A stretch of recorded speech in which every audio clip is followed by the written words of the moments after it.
Brother Edison, how are you? Amani, I'm fantastic. How are you today?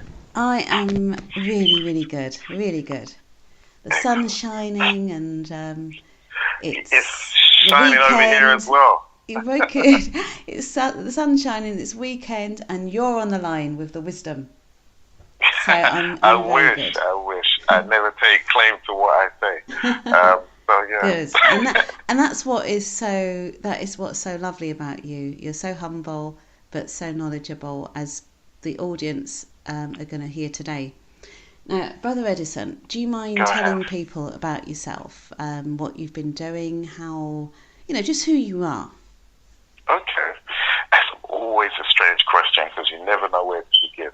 But as far as what we tend to do, I've created a concern ancestral essence where what Yes. we tried to do was take the sort of African traditional subjects and understandings and put it in a more contemporary way, which people can grasp and which relates to their life, as opposed to this abstract village kind of concept where everyone can't relate because they didn't grow up in that environment.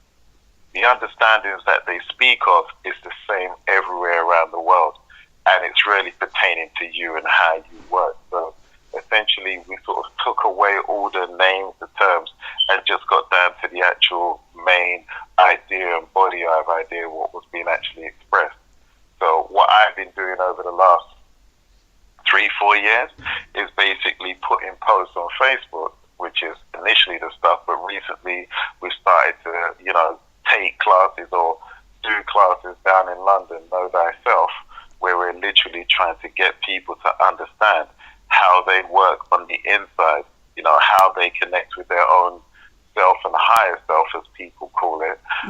When you get into it, you'll understand what that really is.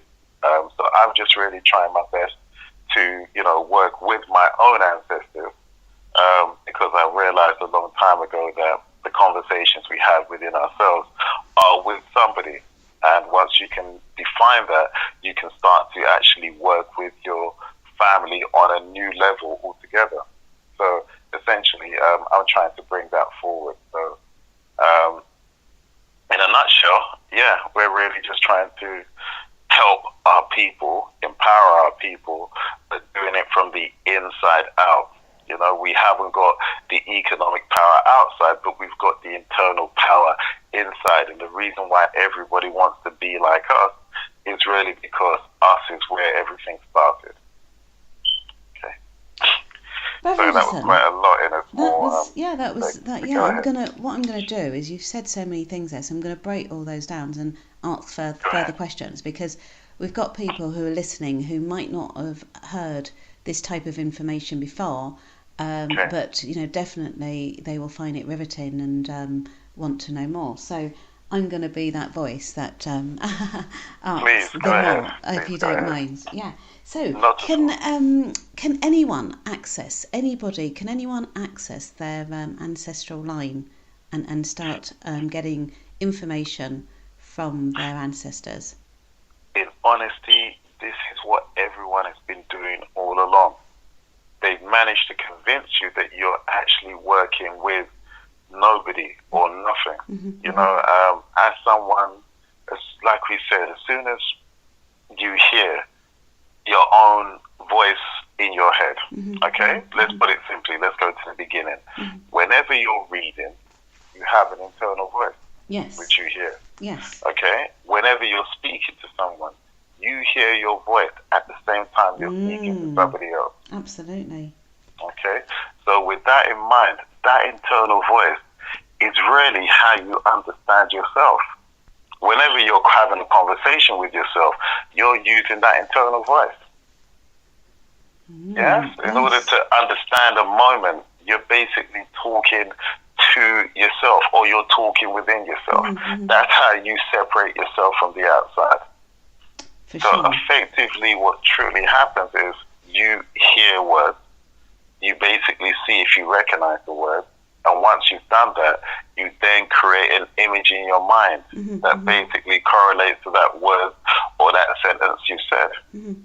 Yeah, this internal movie reel is really you, basically what you deem as thinking once you have that internal movie reel of what you see, you then say, okay, you then ask questions. You sort of judge that moment. You say, oh, is that good or is that bad? Should I be offended? Should I not be offended? And then you go into a dialogue with other voices inside your head. Yeah, for sure. Who's that dialogue with? So, go ahead. This is where we go into the whole concept of this is where your ancestors, all different energies, are trying to influence you to act in certain ways. So, you know that people sometimes, when people are told, to maybe meditate, meditate, or go into solitude. Why is it that people can find this almost, find it, really difficult, even find it, scary? What's going on there? Well, one, they can't shut down the voices in their head, basically putting them into a state of fear all the time. Because education has done a fantastic job of presenting to you all the different things you should be afraid of. It's like you're walking through life with all these different laws. I need to have money, I need to have this, I need to have that. All these thoughts are constantly bombarding your mind, and you can't have any peace of mind. All right? So when you say you want to meditate, you do this naturally every time you basically ponder a thought. You've seen people many times, you're talking to them and they're not there. They've literally, you see them looking up into nowhere because they've literally traveled within themselves. They've got an image of what they've just heard and they're trying to process it with a different conversations and have a little internal discussion with themselves. That is a meditation that everyone does. All the time you're speaking to them. It's just the speed at which they return back from that meditation will determine whether they're with you in the conversation. You say, you've disappeared for a bit, and they've gone. Process that thought, try to come back with an answer, and if they don't get an answer, they'll come back and ask you more detail. What does that mean? What is that? What is this? So essentially, meditation is what we're doing all the time. If you can shut down your mind totally and then travel, the problem is with meditation, people don't always have a destination. They don't know where they're going with their meditation. They need someone to tell them, where should I go, what should I do? And they get there and say, oh, what do I do next? They haven't got an idea. And do you feel that with, say, some, meditation as it is? Because I've also heard that even with meditation, they've managed to infiltrate meditation. And so when people are off somewhere, they're slipping things in. What's I mean, come on. No, because the thing is, because people don't actually appreciate that all meditation really is a journey within yourself. That's right. And you trying to have a better conversation with energies within you, ancestors, whatever energy. That's all meditation is. But they have given people what they call guided meditation. That's right.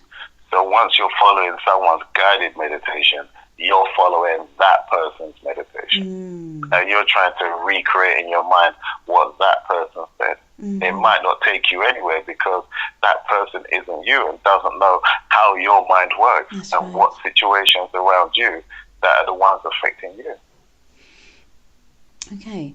So, there's so much going on there, and certainly I totally agree. Daydream, or they call it daydreaming. Exactly, or they call it, daydreaming.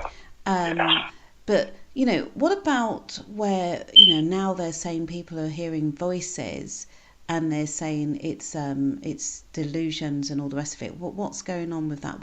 How do you distinguish between the natural ancestral voices that's surrounding you and guiding you, and voices that may be taking you in the wrong direction? Well, this is unfortunately where religion has let everyone down, because they've proposed a concept which doesn't cover all that you are, all that you can be. So there are different energies and different intelligences that operate inside us and operate outside of us.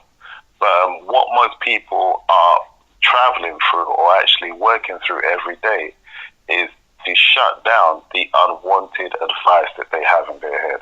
And sometimes try to listen to the good advice and trust the good advice. All of us have been in situations where something says, don't do that. That's not going to work out good for you. And you go ahead and do it and find out, oh man, I should have listened. How many times do you say that? All the time. And then sometimes you have other energies, which again, unfortunately, does not fall within the explanation of religion that do exist. And these energies effectively are putting people down all the time internally. These are the energies causing depression, because people in depression don't speak of the conversations that they're having within themselves, where another voice is telling them you're not good enough, you need to do this, you need to do that.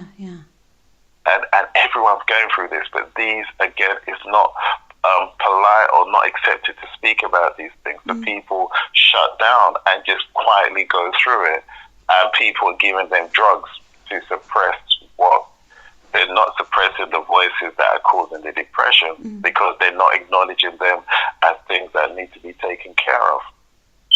So it's a very strange fact where all of us are experiencing these things all the time. We just don't have the language or the explanation to define them. And if we did, these are the kind of things we try and teach, how you define and have a greater understanding, so these things now fall into place.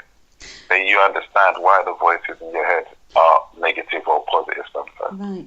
You know what I want to ask you? I just had this thought. You're doing a 10-week course, yeah? And what I just thought was, can you very briefly, because obviously this course is ongoing, can you briefly break down each segment of the course each week? What the topics are and the validity for us in this community. Is that something? No, that's possible. We did that again. It can be quite involved, because the course has taken a whole new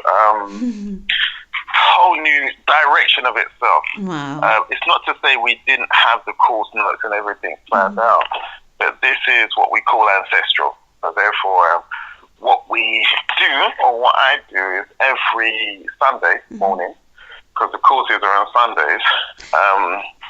It's you and another sister as well, isn't it? Yeah, me and a sister, Gillian Bolton, as well. Right. She's a nutritionist. Oh, right. But what we tend to do is, or what I tend to do is, because, as we said, this is ancestral, I will sit down and have a conversation with myself every weekend on the Sunday before the class, as into what we're going to discuss. And I'll sit down with my ancestors, and we will have a discussion about all the different topics and things that they want to bring out. Now, before we go into that, just explain, because people are probably thinking he's having a conversation with his ancestors, but his ancestors means that, these are ancient people. These are people that's past. How is he accessing them? And, this is the thing, this is what everybody really wants, isn't it? Everyone wants that wisdom, that sort of, enlightenment, that ability to reach,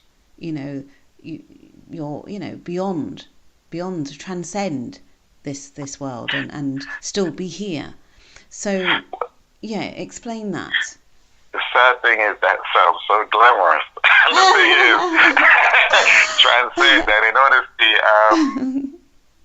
there's the simple fact that you're born onto this planet, which means that you came from somewhere else. That's it. This is it. I always say, where were we? Where was that little baby? That beautiful little baby before that little beautiful baby came? Where was that baby? Where was that conscious mind before it came in? The fact that brothers and sisters are so different, yet they share a similar appearance. For sure. Shows that their actual conscious, the actual individuality of who they are, is something separate. From the family bloodline, it's not, yes. Exactly. So they've travelled in to this body. And the capabilities that they had before they travelled in to this body was obviously infinite. They travelled from whatever dimension into this dimension. Okay, I go into that to explain that the real you, once you can access that, starts to slow down all this life around you. The problem we're in a breakneck speed to try and get to nowhere, all these artificial destinies that have been created. This is why whatever we achieve, we can't actually feel when it's outside of us. We need outside people to give us accreditation because we can't internally feel all the successes that we actually have. That's right. Yeah. So again, you get to the point that, like we were saying with the conversations that you have within yourself, that most people, you find that you're only as intelligent as the internal advice that you have. Wow. Say that again. That is powerful. You're only as intelligent as the internal advice you have. Remember, you don't actually think, you ask. Whenever you go into your mind to actually say you're thinking about something, you ask for some voice inside you to give you an answer to that question. Because you're travelling within. When you think about the word question, it's a quest, isn't it? You're on a quest. Exactly. Going Quest within, in energy. yes. Wow. Quest ion, quest in energy. So literally your energy, you're sending an inquiry into yourself to hope that an answer comes from inside yourself so that you can present it outside. Oh, that's beautifully said. Absolutely, yeah. Who are you actually searching for? What information are you searching for? So you're only as wise as the person that is answering those internal questions. So if you are not switched on to your ancestral line and you've just got a load of external that you've adopted and you are they're now swimming around in your consciousness, then you're going to have very limited abilities coming through, and that's going to affect the intelligence. Yeah. It's the difference between remembering and creating. You're educated to remember certain facts and figures and details. The problem is these details again are hard to retrieve. Because again, they're not always true in every circumstance. Yeah. So sorry, I don't mean to butt in, but this is just honestly, I'm just kind of this sort of information. It's just so it's so much, it's so good. But what I'm thinking is, I think I had a conversation with yourself, if I'm not mistaken, about the education, going into school and constant. It's like every year it's like what they're doing is they're putting all this nonsense information that is not worth anything to us when we leave, and it's and that's what's helping to the children, helping children to sort of no longer remember. Because if you look at little children, I think somebody said little children come in as geniuses, and we spend their first 7 years, dumbing them down. That's right. Perfectly put. That's exactly what happens. Remember, a child is born speaking its original language. All right. When a child actually communicates, it speaks not from anything you've told the child. It makes a sound based on what it sees. Wow. So it's actually interacting with its environment. Wow. And again, this is why the child is able to see things, react to things that adults around have lost the ability to do. Oh my God, yes. I'm totally with you. Because you see little babies looking and playing with the energies in the ether there, don't you? And you're kind of wondering, what are they doing? And they're having a great time. Yeah. They're having a great time because they're seeing everything that is floating around. Wow. And then you go through the process of deprogramming them and reprogramming the child. By giving the child words. You give them a term, you give them an image, and then after you give them an image, you give them the explanation of that word and that image. And then after you've done that, you've given them the corresponding emotion to have when they see that image.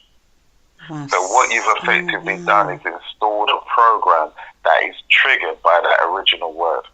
Wow. So if I say police, straight away you see the image of the policeman, you say this is the man I should be afraid of, and then he can put me in jail. All those things happen in a second just by saying that one word. Yes. So many stimulants straight away. Queen. Exactly. Queen, you see the image, you know she's the owner of the country, she's the one to be afraid, or you got to love her as well. These programs, all of them, are basically put into the child through the education system So you have the original cloning program. Because you clone all the children to think the same, to actually speak the same, and to pass exams to show how well they've remembered what it is that you told them. So when they become adults and they're actually trying to think for themselves, they go to their memory, which is not a real energy source. It's not a real thing. It's something which you can retrieve. It can't speak. It can't do this. You have to search for it and try and retrieve it. Whereas what the child did when it was initially born, it worked from the other side of its mind, the right side of its mind, where it was actually able to create answers and interact with the information and ask the actual thing what was taking place. So what we kind of learned to do was slow down all the voices. Slow down all the voices so that effectively now when you're speaking to your ancestors, you hear the voices coming into your head. You hear that one that is saying, don't do this, don't do that. The ones you should follow, the ones that are trying to give you a little warning. And you slow the whole thing down until you actually start to remember who you are, why you're here, and what you're meant to do. And that's the goal of being on the planet.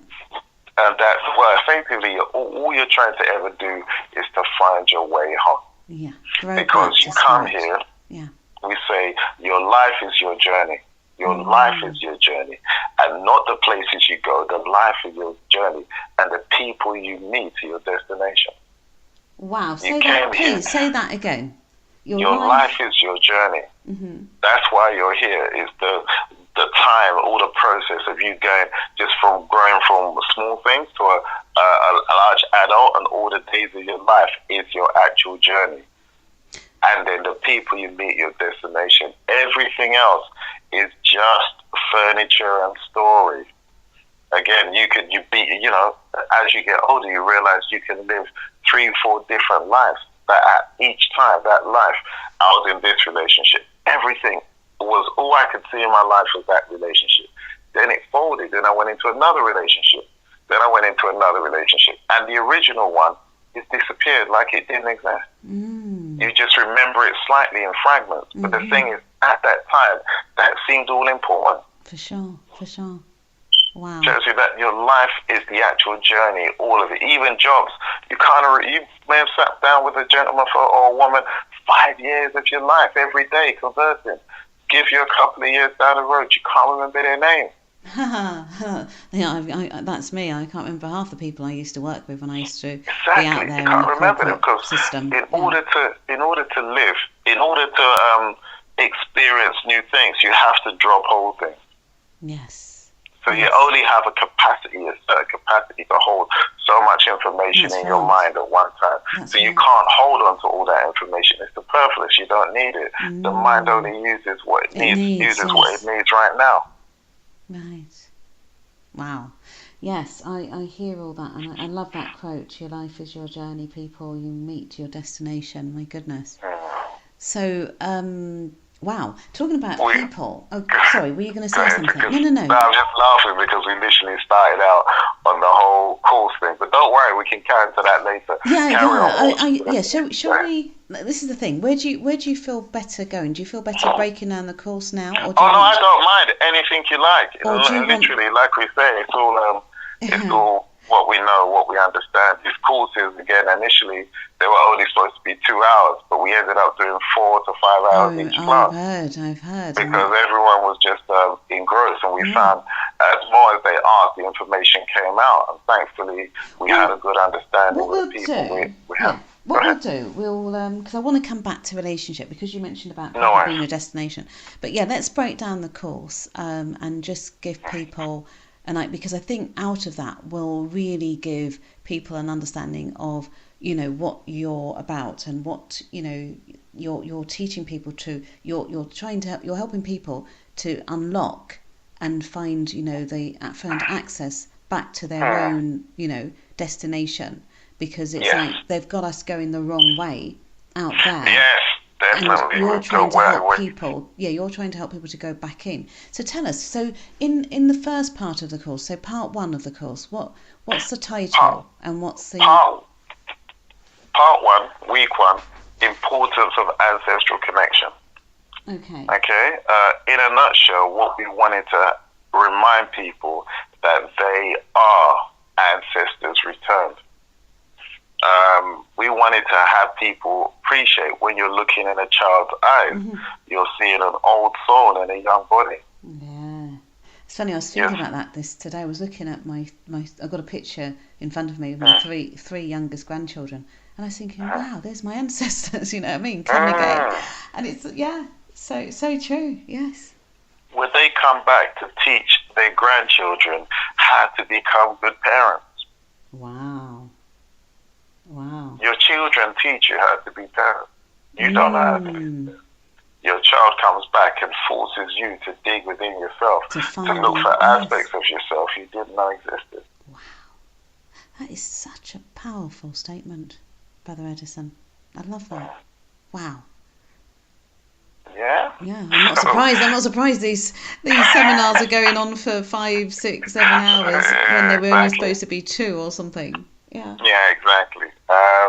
Effectively, so that's what you are. So if your character is unique. It's not pertaining to the environment or the story that you're actually in. Your parents may be totally different characters to you. For sure. Totally different. So you're a unique character coming in with a certain job, with what you've come here to do, to meet certain people, to help certain people, to even hurt certain people. Because sometimes people come with a vengeance to hurt someone that hurt them in a previous life. Can you tell us a little bit about that? That sounds a little bit, because I understand the concept of, say, past lives and reincarnation and stuff. Is that kind of, whether you're using those types of words, but tell us a bit about this vengeance thing. Okay, well, the thing is, you have to understand that you can't take a penny with you when you die. No. So all this acquiring of money, acquiring of wealth, acquiring of properties is what you're leaving for others when you die. Absolutely.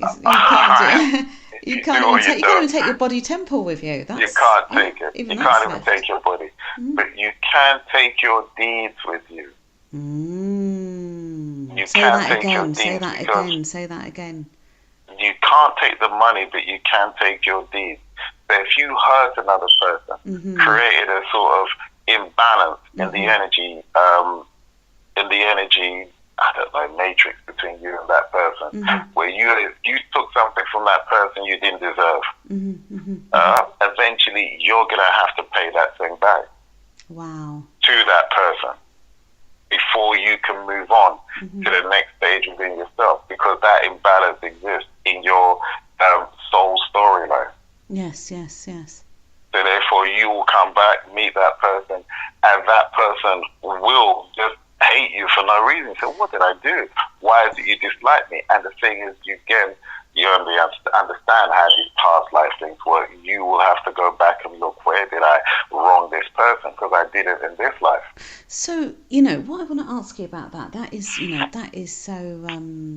I can see how that can happen. And what I would ask you, can that vengeance thing, play out between, say, a boss and an employee, a parent and a child? But this is the most classic story: mother and daughter, father and son. Where you find a classic when you have two people, a mother and daughter, born on the same day. That's a classic situation where the mother was once the child and the child was once the mother. Wow. And effectively, they've come, that relationship can go one or two ways. It could be a case where they get on like a house on fire, because that's how they was. The mother wants the child wants to come back to look after the mother, because the mother did that for the child. Or, again, the opposite, where the mother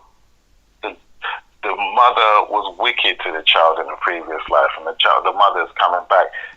No, let's get this right. Yeah, effectively, it's really just to say that the mother and daughter, the mother could really hate the daughter, because once upon a time, their roles were reversed. Wow. That the mother was once the daughter, and that child did that to the mother, so they're trying to get the child back. So they obviously don't recognise each other consciously, because they're in different bodies, they've got different roles. But you're saying energetically they recognise each other. On a soul level, they do. Wow. On a soul level, we all recognise each other. Yes, for sure. On a conscious level, we don't. on a conscious level, we're actually stuck in Amnesia. whatever story we believe we're in. Oh my You know, God. this is my name, this is my color, this is my race, this is my. By the time they've given you all the layers of story, which You've you are forgotten none everything, of, yeah? Oh my God. you're none of, you know, you're none of, and they don't actually explain. They give you the label, but they don't explain what's behind the label.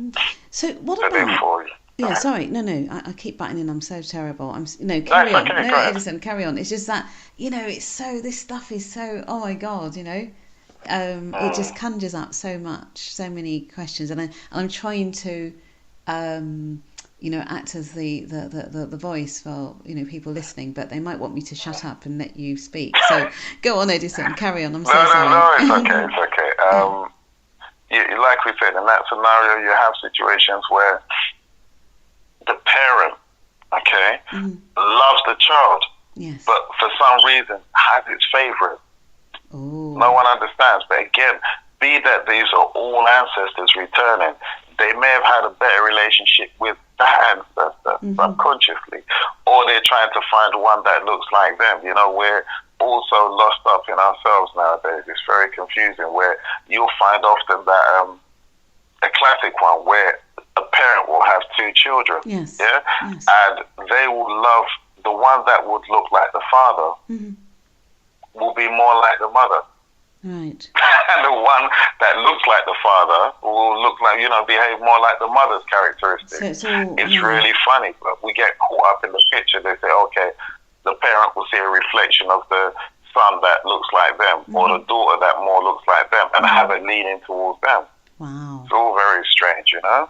Wow. This is something which one day I wish people could sit there and discuss and go through all the different permutations away from the simplicity of religion, and actually start to think from within themselves what is actually transpiring.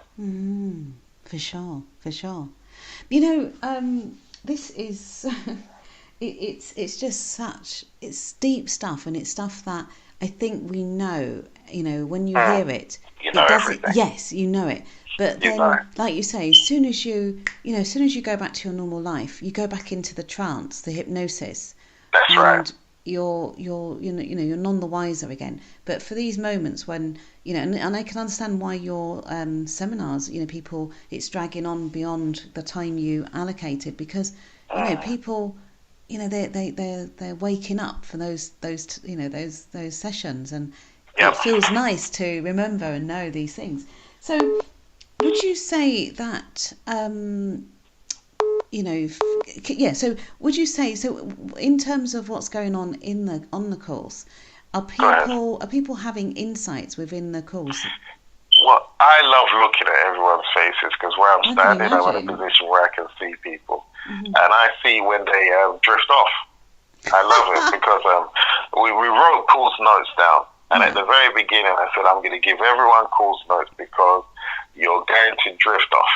You're going to hear one point, and then you're going to spend the next 5 minutes trying to come to terms or work out what that point means to you, because it's going to be something relevant to your life. And then for the other 5 minutes when I'm speaking, you're not going to hear anything. So I wrote that. Say that again. I said that they're going to trip out. I'm going to say something. They're going to trip out and basically relate that situation to their life. Yes. But for that 5 minutes, when they're actually pondering that thought, they're not hearing anything I'm saying. Wow, they've gone. So I write the whole note down of all the things we're going to say across a couple of hours, or I'm intending to say, and things that I don't actually get to say, so that later on they can go back and read through and be re-triggered again, because everything I said is in their imagination. They just didn't process it, so it's waiting to be processed. That's right. So again, it's waiting to be processed another time when you say, oh God, I remember hearing that. I can't remember where I heard it. And that's when they look at the notes, and hopefully that will retrieve that information stored in like a queue of all the things that they've heard waiting to be processed and put into their, because literally the way our mind works is we hear the sound and we try and process the picture. And once we have the picture, then we can explain the picture. If you can't see what I'm saying, you can't understand and why I'm saying. Yeah, you need the image to help you need the image to talk understand. about and do that. So once you understand that's the process of how the mind works, then you can start to take control at certain points.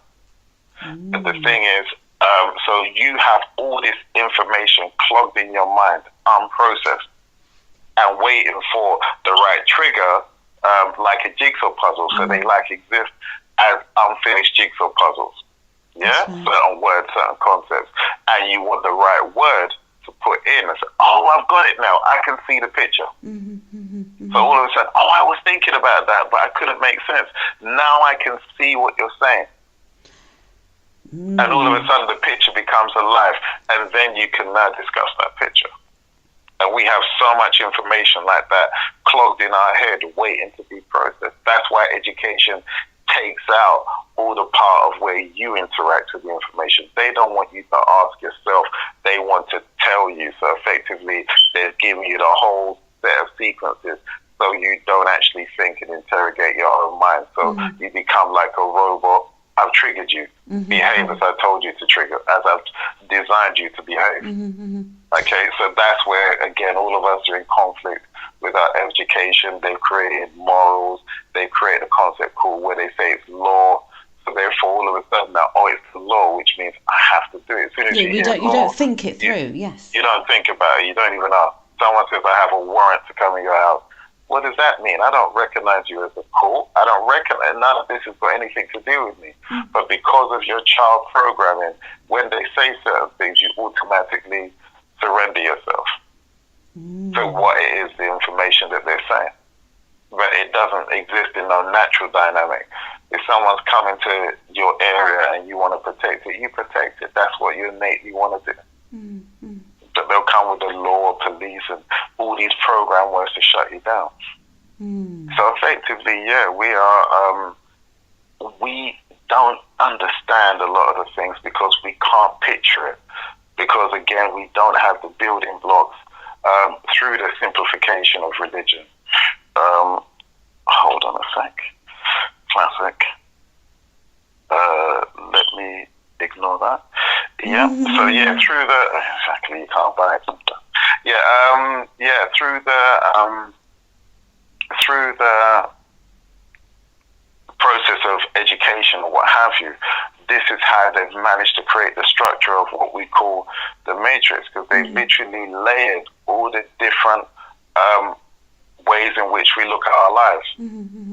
So from the birth, as soon as you've given a name, go to school, get your education, pass your exams, go to the job, go into relationships, go into everything. Each stage has been carefully managed. So you're buried under all this stuff that isn't natural, but this is the law and this is how you believe it should be. And you're trying to work yourself out in an environment which is designed to basically keep you down.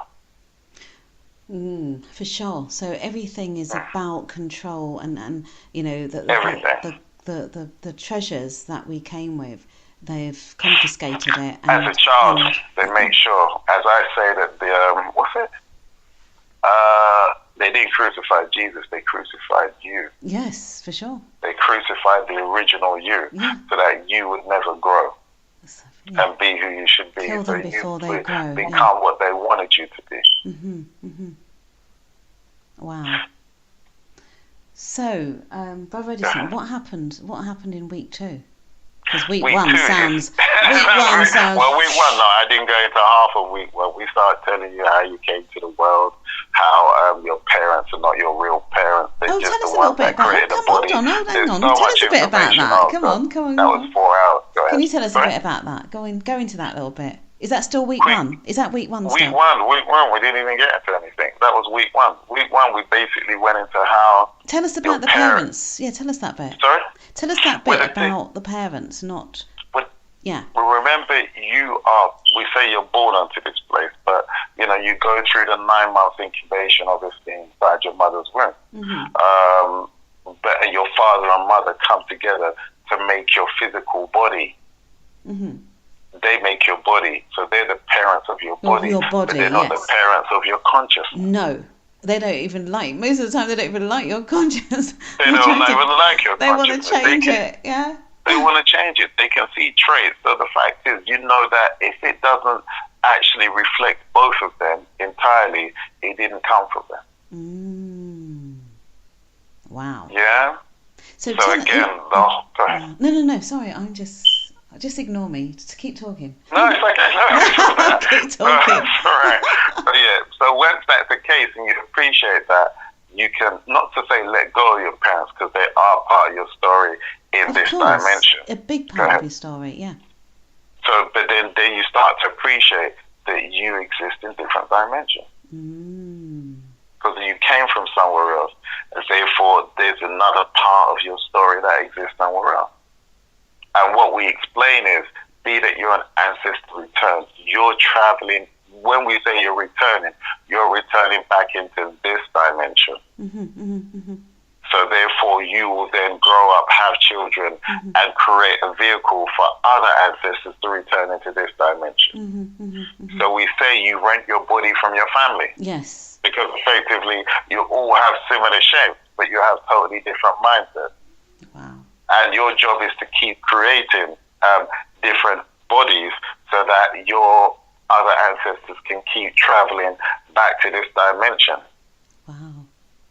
So this is where it is. And then you travel with a group of ancestors, you travel with a group of grandmother, grandfather that are different roles, and you all interchange roles as you come to each life. So your grandfather may have been once your son in a previous life, incarnation. You know what I want to ask you, Brother Dougie, and this is about Brother Edison. You know what I want to ask you? Some people have said that, you can come back as a different race. You can come back as a different sex. That's right. Right. So a man can come back as a woman, and a woman can come back as a man. Will they bring any of those female or male tendencies with them to this new, in this new carnation? Well, again, remember, the choice of what sex you are is basically determined quite a few weeks actually into the pregnancy. Right. Because the children are initially genderless. That's right. And then the chemical is secreted, which drops what's the fallopian tubes to become the genital area of the man, what have you, drops down and formulates the testicles and what have you. And it really is just the inverse of the woman. Yeah? Because the woman's, let's put it this, the woman's inverse is the fallopian tubes and the womb, isn't it? Yes. And that collapses down to become the opposite of the man. And when a man, they just drop down and creates a sac and creates the penis, per se. But remember, this is what freak people out. The man's womb is that genital area where he creates the cream, the semen. Yes. So he creates these eggs like the woman creates her eggs. That is going to freak people out. Isn't it just? So again, but then understand, the same womb area just dropped down into the man's lower regions and then became his womb. And he creates life from that point. Wow. And then what, again, people don't appreciate, how can a father, a woman produce a child that looks the spitting image of the man's mother or the man's sister? Unless he's not carrying his sister and his mother's genes inside him as well. For sure, yes. So he must be carrying all these female frequencies within him as well. Wow. So therefore he is, you see, the thing is, people got caught up in, everything has been reduced, unfortunately, to sex. Yes, yeah? Which again is a lower vibration, but using that term sex, it still connects us to the actual act. Well, not with the actual higher frequency of what that gender actually means. Hence, we have all the gender wars. I'm a woman, I'm a man, because effectively our intelligence has just been reduced to having sex and having children. And that's the only aspects we look at man or woman nowadays.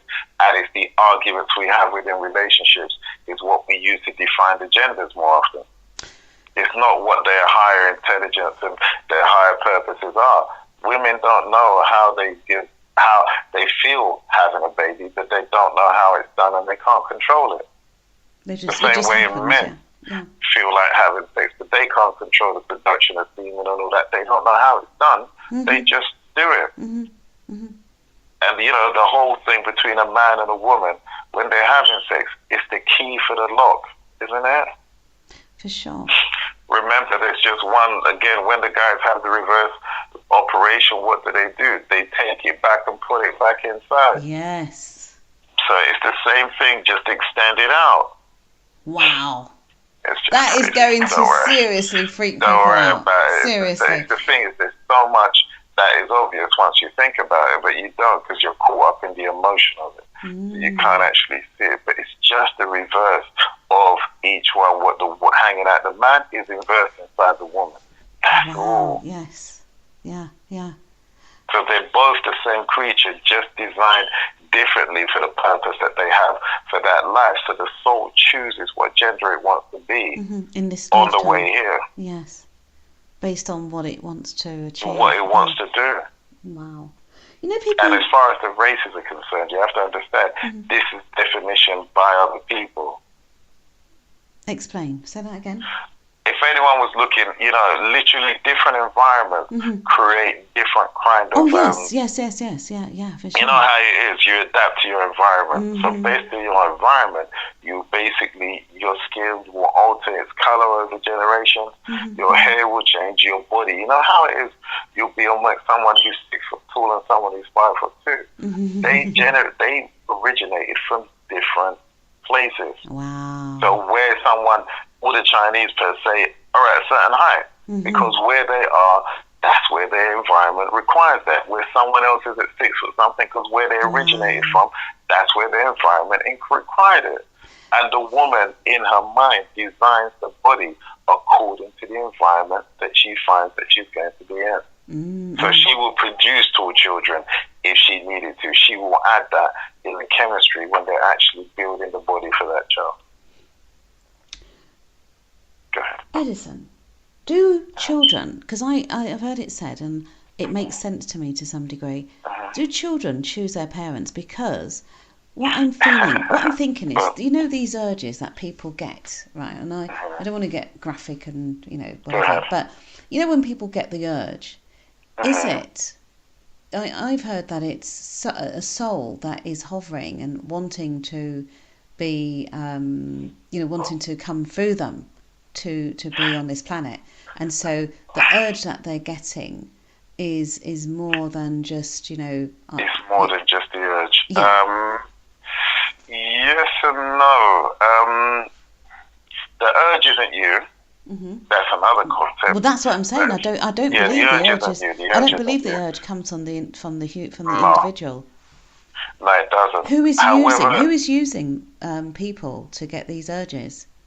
Well, the thing is, this is why I said simplicity of religion doesn't incorporate the wider aspects of different energies that exist within a person and within a human being, you know, within the environment. Yeah. No one actually appreciates the fact that all of their organs have their own separate intelligences. Yes, for sure. Your heart beats, you don't know how it beats. Your stomach digests, you don't know how it does it. You don't know how any of the organs work in your body. They walk around with all this intelligence, don't know anything, nothing, but they work in perfect symmetry and they work in pitch black.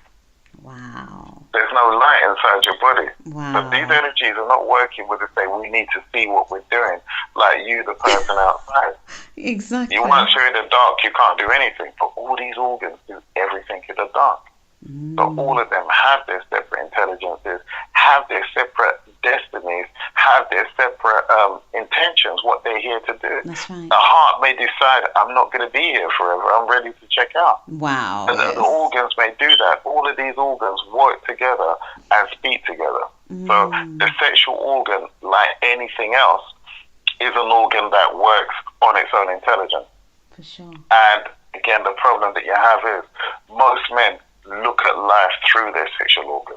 Wow. Say that again, please. Most men look at life through their sexual organ. Oh my God. Most women look at life through their womb. Oh my God. Say that one again. Most women look at through life through their womb. Wow. Can you explain both those? Okay, so the man again, it's the old joke. I won't get into the old joke. That's terrible. But yeah, all right. No. Right. It's not PC. Anyhow, but still, the fact for the man is, the problem is again, you know, I always say they have these conversations with me every day, but one day made me laugh today.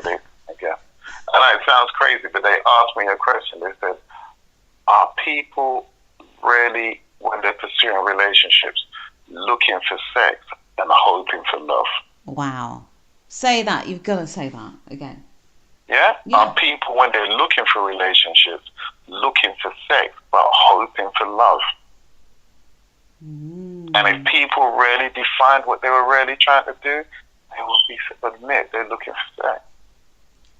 And they're hoping that they fall in love with this person. And sometimes they build this whole love relationship around the need for sex with that person.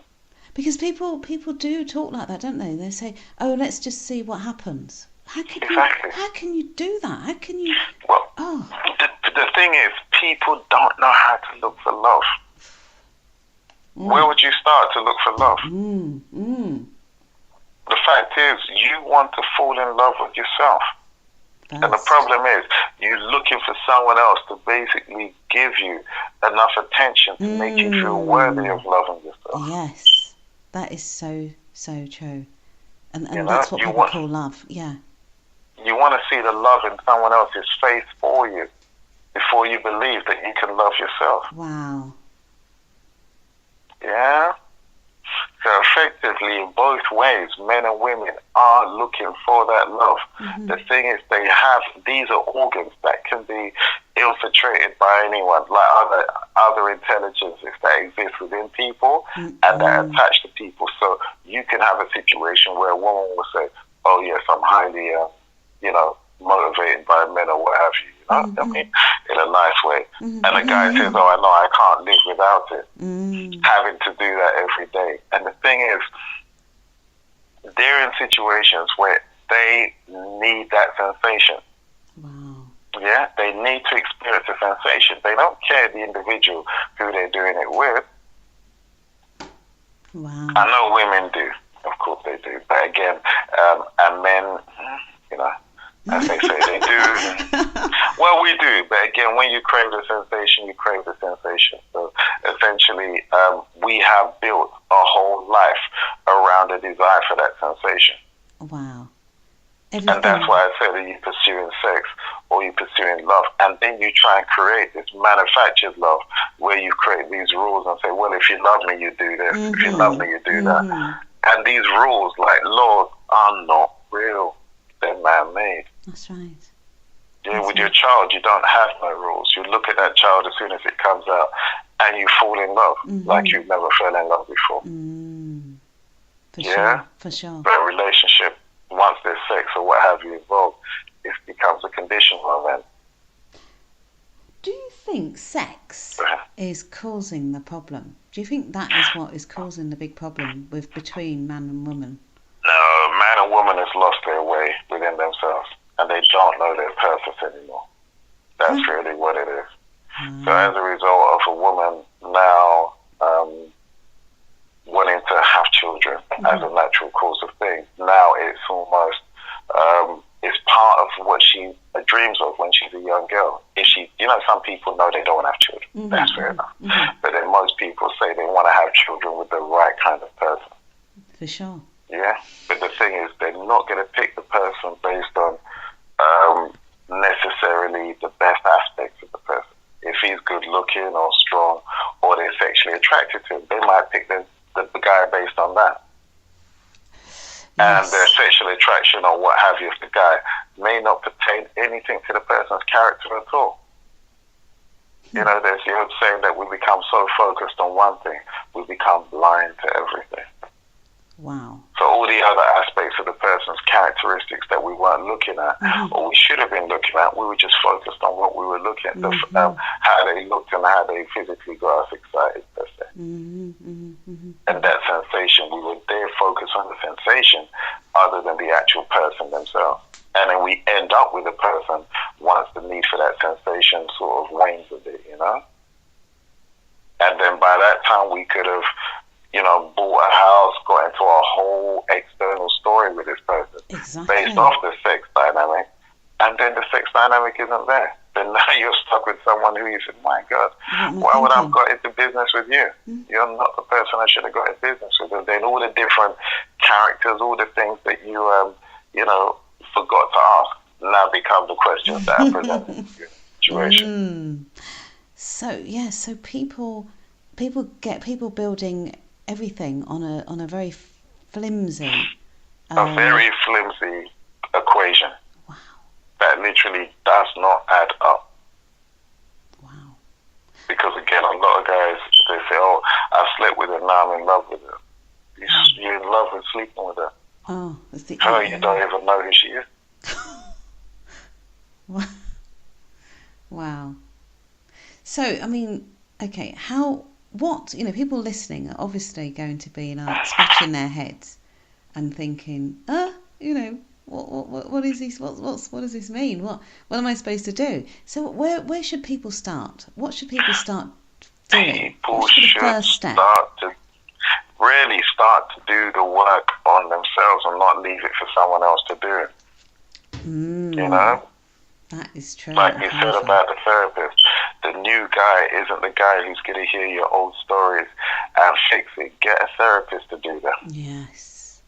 Yeah? Don't get a guy who now is excited by your presence to actually now be the one who's capable of doing that. Don't get me wrong, I appreciate the whole concept of sharing it all with a person that you perceive that you love.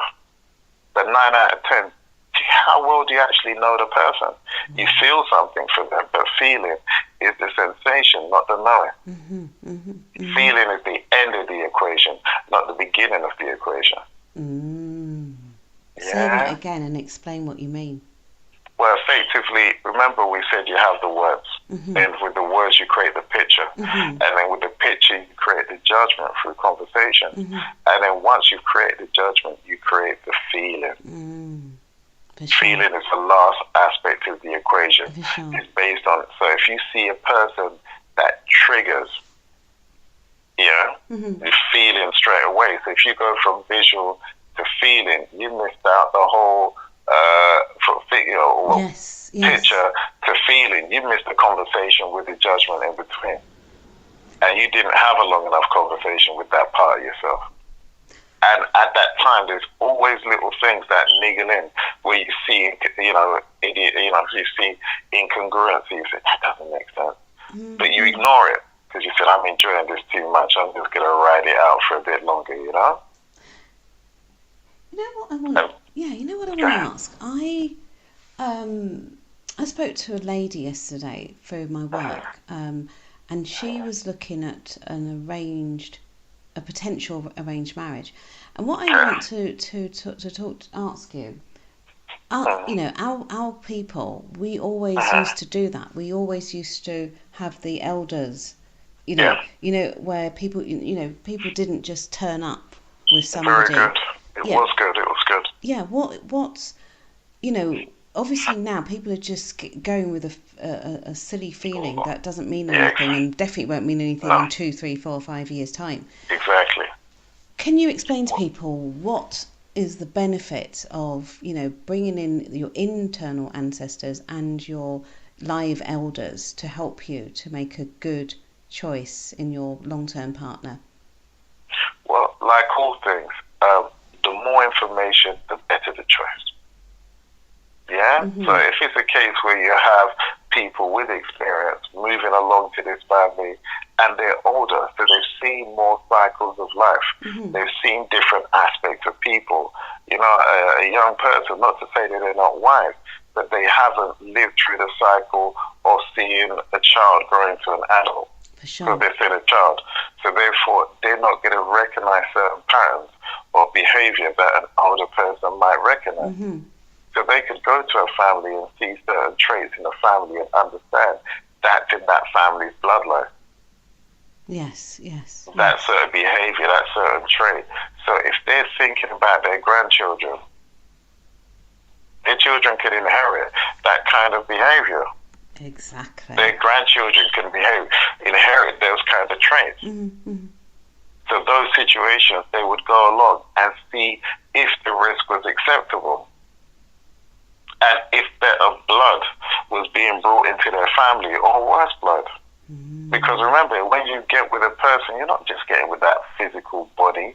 That body is the body of the family. You're getting with all the traits of that family.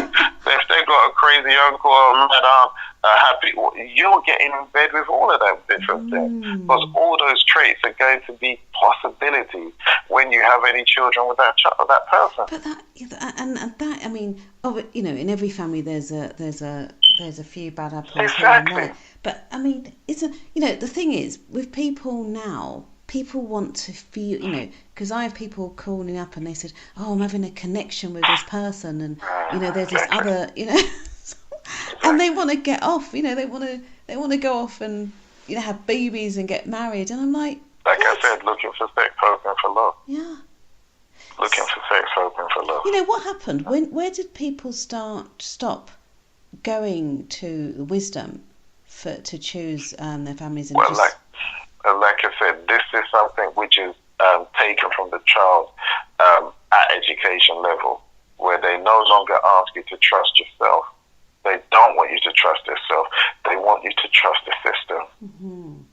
They want you, as the old saying, the church to be your father and the government to be your mother. Wow. Where the church is the one that gives you the morality and tells you what to do, and then the government is the one who feeds you, gives you the money and all that gives you the bit. So you're supposed to listen to those two factions, not to actually listen to your own what parents. a horrible thought, yes. You can see how it's all gone horribly wrong. Yeah. Wow. And then you see as well all these films and, you know, things, music that is just turning people on all day long. It's like people are just a walking sexual, you know, I mean, no, seriously, it's almost like... No, I know, but this is the whole point. Again, you have to understand, music is the language of your body. Yes. Your body speaks in music. The fact is, we say that your words, the tone of your voice is the melody behind your words. Say that, that's beautiful. The tone of your voice is the melody behind your words. Wow. So music is the actual language of emotion.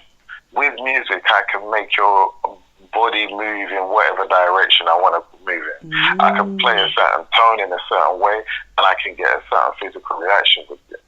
Because music basically speaks to the feeling, and it generates feelings within you. The same way when you hear the tone of a person's voice, you actually feel what they're feeling. For sure. You process what they're feeling. Yes. You hear the words, you go, hold on, but look at the tone. That person's really angry. That person's really happy. That person's really sad. Yeah, you hear those different things in the tone of voice behind the words. Wow. That's beautiful. Yeah, so everything is really just music.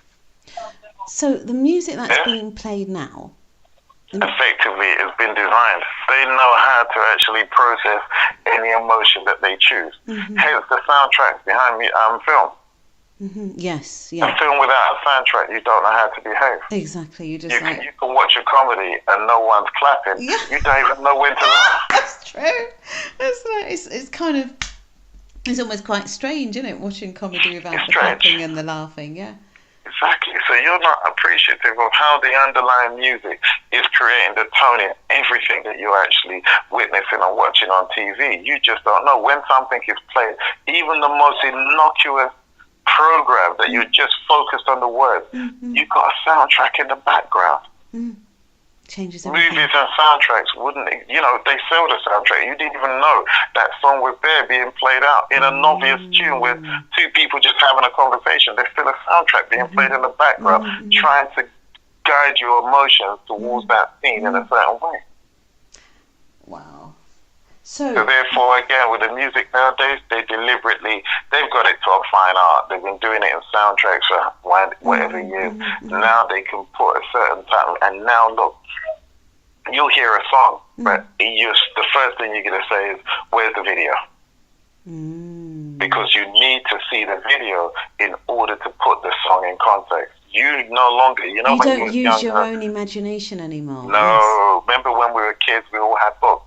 And yes. we used the books, and we used to read the books. Yes. And with our books, we imagined what the character looks That's like. right. We created the scenery, and we created all those kind of things. And it was different for everybody. Because each one was different. Yes. So you were working with your own imagination, yes. and basically opening your own mind to connect to sort of different higher sort of intelligences within yourself that could design better and do better. And then you could go out and create your own images and art and all that kind of stuff. Right. Now, people are lazy. They don't want to create the images in their head. No. Hence they'll say, oh, let me have a movie, and that will give me the images, that will give me the story, and give me everything. Wow. So now they're making all these gods of Egypt, all these different movies, where effectively now they're even telling you, they're giving you a version of a story and giving you the images in your head. So someone who hasn't got the time to read and look at these things believes what they've seen in the movie is real. Wow. Wow. So, you know, so people need to, it's all about trusting what is going on inside you, trusting your own inner conversation. You've got to trust yourself. Yeah. Got to trust. And this is the whole point. Not hand yourself over to somebody else to dictate and determine what you think, what you feel, what music you listen to. And what do you think the music now that our young people are listening to, what do you think, you know, it's doing to them? Because... Well, it's very dark. It's very aggressive. And like we said, the words create the images and the judgments, therefore. So if you're pounded with a certain image and tone all the time, you become what the words express. So if the words express violence, express protect this, protect that, and remember the words are speaking about empty concepts. Yeah? Because they're asking you to protect a situation you don't control. Wow. Yeah, the guys talk about the streets. They don't control the streets. The police and army control the streets. Wow. They control ideas. And these are ideas self-generated and what have you. You can walk in an area and not know gangs exist because you don't actually think on that level and that idea. But all the youngsters there say, oh, we own this area, we own this. You don't know because you're not operating on that actual visual spectrum or mental spectrum. So they're literally creating all these artificial spectrums where people are looking at their lives, which have no meaning and have no forward progression. That's why people grow up and leave the gang and leave the groups, because ultimately they satisfy them with, unevolved minds. They're coming together. You know, there's the old saying that we fight individually at the end of the day, but we huddle together in fear in groups. As soon as someone says they need to join a group, they lose their individuality. That's and right. the battle and the group can't fix them inside. No. Can't fix them as individuals. It just looks for a group strength. But you still got to do your battle by yourself as an individual to fix yourself. Wow. You know, I'm so much information has come out, and are we still on week 1? Yeah. We ain't got to. It did take us 5 hours. We haven't got to physiology. Okay, let's go to week 2. Let's go to week 2 because physiology. I think we've done an hour and a half with week 1. I told you. Okay. Let's go to week 2. What's going on with week 2? Physiology was about the body, and my presenter, the one who's doing the course with me, Gillian Bolton, did a fantastic explanation about how the body, the lines of the body, the shape of the body, the facial features of the body indicate various illnesses going on inside the person. Yes. Where there's puffy behind the eyes, show kidney problems, different other things. She was very good at it. It's not something I've studied, in all honesty, because again, I don't focus too much on the physical body, but again, she did, and she broke it down fantastically, based on, I think, the Lilo Africa model. She went into quite a lot of detail about how our bodies are really just mirrored in our face. The old saying, it's written all over your face. Yeah, absolutely. You don't have to say a word. A man can look at your face, look at your feet, look at your hands, and tell what state of health you're in. That's true. And that's the way that we used to do it back in Africa. It wasn't all of this. We needed all this operation or MRI and all this kind of thing. We could look and see. Yes, it's because your body is telling you. Yes. Reflexology, all these things born out of hidden older understandings, which is what we used before. Yeah, absolutely, totally agree with that. Yeah. You know, body is an information tool that is telling us what's going on inside. That week I went into something else. We went into the whole how we have all these different sort of thoughts within us, and how these thoughts leak. You know, how your face sometimes shows expressions you didn't realize you had a thought in your mind and your face leaks it out, you know? Yeah, man, yeah. Shows you this, shows you this, and how we kind of use that to break into how different energies exist as thought forms in our mind. And they're arguing with us all the time to, you know, sort of put things down, put people down, put ourselves down. You know? Please, tell us about these. Encouraging us to do bad things. And these things leak in us sometimes. We explain the whole concept of anger being a possession. You know, and certain intelligences exist behind anger. Often when you become angry, you find that you fall into anger. And all of a sudden you can't climb out of it easily. You're like, oh my God, I'm angry. This is why they said I see red, which means you can't see. It's like it's blocked out all your sort of compassion or humanity. All you now want to do is hurt that other person. So you'll say whatever you have to do to hurt that other person, and you're almost like you're in a battle to not say exactly what you want to say, and hold it back because you're thinking, hold on, this is my partner, this is my friend. I'm trying to hurt this person. What the hell's going on with me? So, and some people haven't got much clothes, just let it all out. And then afterwards they're sitting there saying, oh God, I'm sorry, I don't know what came over me. Yes, yeah. So, and you're saying that it literally is an entity that's taken them over. An entity that's possession, because it knows actually the words to say. It knows what's going to hurt the person. And it deliberately goes out to try and hurt the person. Wow. And as soon as the entities calm down and no longer in control, the actual real person now comes out. And the new person is the one that has to apologize. Wow. Or not apologize and sit there in pride. And then it creates a disparity between the two people. Because it continues to do that. Because the entity wants to build on that disagreement. Mm-hmm. And you might like the person, really love it, but you find yourself losing it. And once you're lost in that anger, you can't actually remember who that person is, what they are to you, what they mean to you. All you can think of is you want to hurt them. And until that feeling fades, before you can get back to who you naturally are again. Mm-hmm. Wow. Yeah, I because people can look completely different when they get angry. Actually, their face features, everything goes, their body language, the body, totally different. Even the way they move is different. Mm-hmm. Exactly, because they're possessed at that moment, but all of them are like that. Wow. All the different feelings can come and possess you, even joy, excitement, different forms of possession. Mm-hmm. Yeah. So even the nice ones, even like joy. Yeah, again, sometimes it's like that. This is why you have to learn to manage these energies and work with them independently. You know, even joy. Essentially, you imagine when you become joyful, you could become tearful, but it's a nice sensation.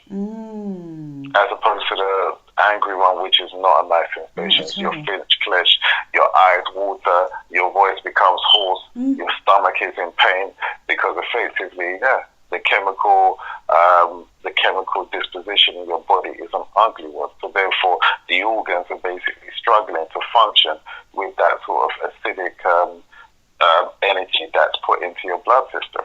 God. So what happens to somebody? You know, some people are always angry. Every single day they have anger. They're angry. What is going on there? Well, it's because there's some point or some moment in their life they haven't come to terms with. Some injustice that they can't just get beyond. So when you ask them if they're angry, they're always angry. They just need a little bit to tip them it doesn't take much, reaction. Just, because it's just reaction, isn't it? They're always angry. It's just a little bit to tip them into reaction. Otherwise, they're always at a state. And then those people, you just need to ask them, what is it?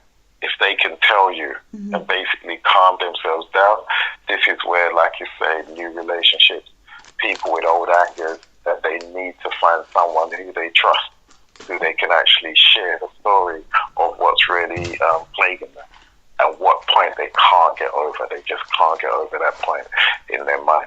They just can't. So therefore, any little thing triggers them into reaction. And it might not even, it's not even connected to the original thing, because they can't even speak about the original thing anymore. So yeah, when them people are like that, and I see the person's always angry, I try and ask, are you okay? They say, oh no, and they're rowing like a bear. You haven't even said anything, and they're, up for an argument because they haven't had a chance to actually express what it is that's really upsetting them. And does any of this go back to the the ancestors and vengeance and things like that? In honesty, yeah, it really does. This is why I said, the sooner we get into these subjects, we can see the complexity of them, and how far they go back, and how they are involved in every aspect of our life. Mm-hmm. People think money is going to make everything better, and money just makes money matters better. Yeah. All the other problems you have, you still have, don't you? Yeah, as they say, money can't buy your love, just attention. But that's all it is. It's not going to add an attention from people that just want your money. So it's still not love, is it? Of course, absolutely not. So that love that they need for themselves, and those imbalances within themselves, still exist. And it does go back to, like I said, I don't want to repeat it yet, but there's things and aspects of life which are beyond the common understanding. Mm-hmm. And there's things happening within us which, again, are old energies and old stories and old situations which we haven't dealt with from previous lives. Mm. You'll find that some great injustice has happened to, say, a woman. It could be in the form of abuse or what have you, physical or sexual, what have you, from a child, and they didn't get proper acknowledgement for that situation. Yes. Everyone wanted to sweep that under the carpet. No one wanted to believe the child. Mm-hmm. And that child then grows up with an anger towards people and towards a certain type of people, which is the battle that becomes the rest of their life. Trying to balance themselves in conjunction with that anger that isn't there, that anger that's there. That's why you're classic when you see someone that's upset all the time. If it's a guy, again, he could be born of a woman that had that event. So he doesn't even know why he's angry. Wow. And then he has certain things, and then he could be one who's gone and done that kind of thing to people. Therefore, he's now walking around angry all the time because he knows deep down what kind of person he can be. And he doesn't know how to stop it or not become it. So he fully engrosses himself with the energy that is propelling him to do that. It's like I said, it's a crazy and a subject in depth where there's so many aspects that are different to each individual, So people, would you advocate, say, therapy for people with these tendencies and these issues? Yes. However, the common form of therapy, not from a sort of, I don't know, I won't use the word African because, again, that one is we were caught with someone named as African. They're not, that we had other names for ourselves. But again, something from an older, more understanding of the nature and spiritual nature of people would be advisable. Because if I come to you and the modern day therapy is going to say, okay, let's give you some drugs, let's do things like that, that's not going to change anything. Well, that's just going to shut down your understanding of yourself and put into your body poisons that are unnatural, so your body can't dispose of them. So they will create an illness in itself down the road. Of course. Absolutely. So that kind of therapy doesn't. If it's a case where people can talk to other people, everyone's looking for that person where you can share the real issues that you have and not feel judged. Because it's the judgment of them. You don't want someone to say, oh, you're this, or you're terrible, or you're this, or you're that. You don't want that when you're telling your story. And in therapy, they can tell that. And the guy, the therapist, is listening, saying, yes. But they can't go beyond what it is. And therapists are not advised of the different energy aspects of that, because there's no one going to teach you that. That's something that you hear the more that you understand yourself. As they say, all of who you are it's inside you. You're looking out at the world. That's right. So how can someone from outside of you come to start telling you what's inside you? It's not really possible, is it? It's not possible. If they're thinking from outside, if they're looking at your body, there's a saying that spirit talk to spirit and bodies talk to bodies. Yeah. So a body is going to look at someone and only look at the person from their body and not look at their internal spirit. Where you are actually a spirit. Having a, as they say, being, having a human experience. When people hear that and really still are attached to the attributes of their body.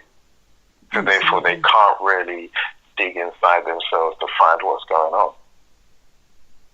The fact is, if you want to find something, don't look up, look within. Because it's within where the thing is taking place. Yeah, for sure. And the more you understand your internal world and how that works, how you come to your conclusion, who are your advisors, who is advising them, then the story goes back within you infinitum. You go so far back in yourself, past lives start to make sense. Current lives make sense because you understand where you and that person had a relationship before and why that person's behaving as they are now. It's a minefield, but you have to, the first and foremost, trust yourself. Because if you don't trust yourself, you're going to fall off concentrated about what it is you're looking for. And someone can come to you and say, oh, there's this aspect. You go, oh, really? And then now you're not looking at your life, you're looking at their world. For sure. And their thing. And the whole thing about this course, sneaking it back in, is really to get you to know thyself. That is the term. I'm not sneaking it back in. But yeah, the whole concept is know thyself, because what we're really trying to get you to is the position where you recognize the patterns in your life. Your patterns. This is very, very and really recognize. And these patterns are repeated because you haven't resolved them. And this can be from the smallest thing to the largest thing. It can be to the jobs that you end up, to the relationships that you're in, to the way that people treat you. These are patterns. The way in which the soul works is it uses the body to create, we won't say illnesses, but certain situations where, what do they call it? Dis-ease. Dis-ease, not at ease. So they'll make you uneasy so that you can find a way to basically repair that situation. Absolutely. I'm just thinking, as we're talking about anger and, sort of horrible things, people going through awful situations and creating anger in their body. What effect would something like slavery do to a people? Well, in honesty, this is the most, how do we put it, wicked cover-up that ever existed, They keep saying to you, get over it, but they're not actually saying what it is that you're supposed to get over. Exactly, yes. Yeah, so no one's speaking of you see, again, this was sex in slavery was the first form of genetic engineering. Remember, the reason why you have in America those 7-foot tall basketball players, because they were genetically engineered. Wow. Yeah, they put the strongest women, black women with the strongest black men, and they produced the strongest the children, which worked harder in the farms or worked harder in the field. That's right. So therefore, over generations, they created a race of people that are that tall. But, the proportion of tall guys in America is incredible to anywhere else. The boxers, the world champions, always used to come from America. Again, from where they actually did that. But then on a psychological level, again, you had to take the children away from the adults. You had to take their culture away from the children. You had the first generation of slaves that obviously they didn't speak English. No. They spoke in their African tones and dialects. That's right. Yeah, and with their tones and dialects, they had different mindsets, different capabilities, different concepts. They had to remove any of those concepts and those capabilities away from the child. So therefore, this is where the African spirituality died, because they had to kill it and introduce the Christian ethos, where essentially you had an image like I said, you got the name, you got the image, you got the story, and then you got the emotion. And they introduced that program into the children and kept that there for generations. That's why you'll see everywhere in American church, you'll go to the Caribbean, it's a parish. It's all based on the Bible again. Parish, parish, parish. The actual towns are not named towns. They're called church parishes to show you the influence of the church in those environments. So effectively, they had to make sure they rid all of the African presence out of the children over generations. So the child now is proud to be confused because they're not white, but they're not exactly black or African or African thinking. Then now they're trying to be, you know how it is, you can give us anything and we'll make something else out of it because our name, we have a creative nature and we're more closer to the earth. Yeah? So therefore we then change Christianity into something bigger, you know, than what it was. For sure. And then claimed it as our own, where it's claiming rubbish for yourself, you know, because essentially that has no relation to you. The fact is, thou, thee, this, that's got no connection to your spiritual or blood frequency. That's why we can't feel anything in it. And we have to jump up and shout and rave so that we can actually feel something. And we're calling other energies into us. You'll go to a European church and they'll just be able to, you know, you see that they're not jumping, they're not playing the music, they're not doing it because they don't need to. That's their frequency. But we need to do all those things to feel the thing that we're actually doing. And we still can't feel it. You know? You don't even want to... But yes, into how these churches literally charge the physical bodies of these people. Because like I said in the very beginning, when you speak, you actually hear your own words. Okay? So remember, you and the word or the voice are not the same thing. Wow. Your voice is not you. Your voice is what you create. Wow. Yeah? So therefore, the emotion behind the voice as well, you also feel that inside your body. So when you're screaming at someone, it hurts your head as well. Yes. So effectively, you're not appreciating that when you're actually creating that word, you're actually charging the word with the emotion. So therefore, when you're actually then in church being asked to repeat all those words, you're charging your body with that concept. Wow. So that when someone comes and says something counter to that actual words, your body physically feels it because now it's working with the resonance of those words. Wow. And the resonance of those words are based on a lie. So therefore, your body is lying to itself with that religious concept. And it can't access itself because that word, that religion is externally based. You're to focus outside of yourself, not inside of yourself. If someone says, we always used to laugh, why is it when you actually fall down to pray, you close your eyes? Yes. It makes no sense. Why are you closing your eyes when the God is in the sky? Can you see better with your eyes closed? No. No? And the reason why you close your eyes, because you naturally know that the actual God is inside you. And you have to shut down your mind so you can travel inside yourself to look for that energy. For sure. Yeah? And all you're ever looking for is yourself. Because you are the one that is the membrane between this world and the other world. Yeah. It's a crazy world. So effectively, we're doing what we naturally know. When we pray, put our hands together. We put our hands together so we can complete our energy circuit. Wow. Because the energy traveling around us is there giving out energy to the world when our hands are apart.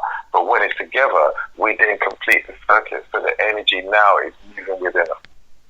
The energy coming out of our hands is going back into our other hand, and we've got our feet, so we're now completing the circuit. That's why you always put your hands together to pray or to bow, because you're then actually feeling much more stronger when your hands are together. That's why you fold your arms again, a defensive pose, so you're then feeding your energy back into yourself.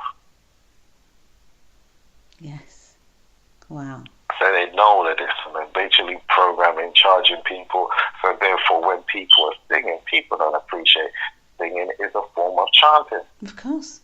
Yeah. Because when you sing, your energy rises higher, and your energy goes deeper into the other side of your mind, into the deeper dimensions of yourself. And the reason why music affects you, because remember, music is the language of your body, but it's also the language of your soul. So therefore, energy is now pulled down into your body, and you want to physically move. That's right. That's right.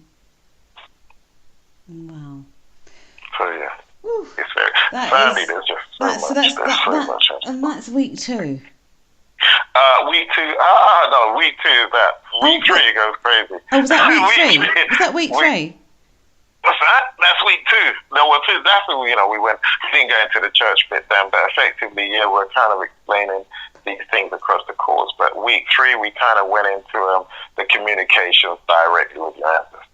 Say that again. Communications directly with your ancestors. Okay. It's no longer, we were just setting the ground so you can actually appreciate what your mind was, how it really works, and what it really does. And the fact that you are the one that effectively communicates and creates your reality. You communicate with energies outside of you, and you take that information to create the picture.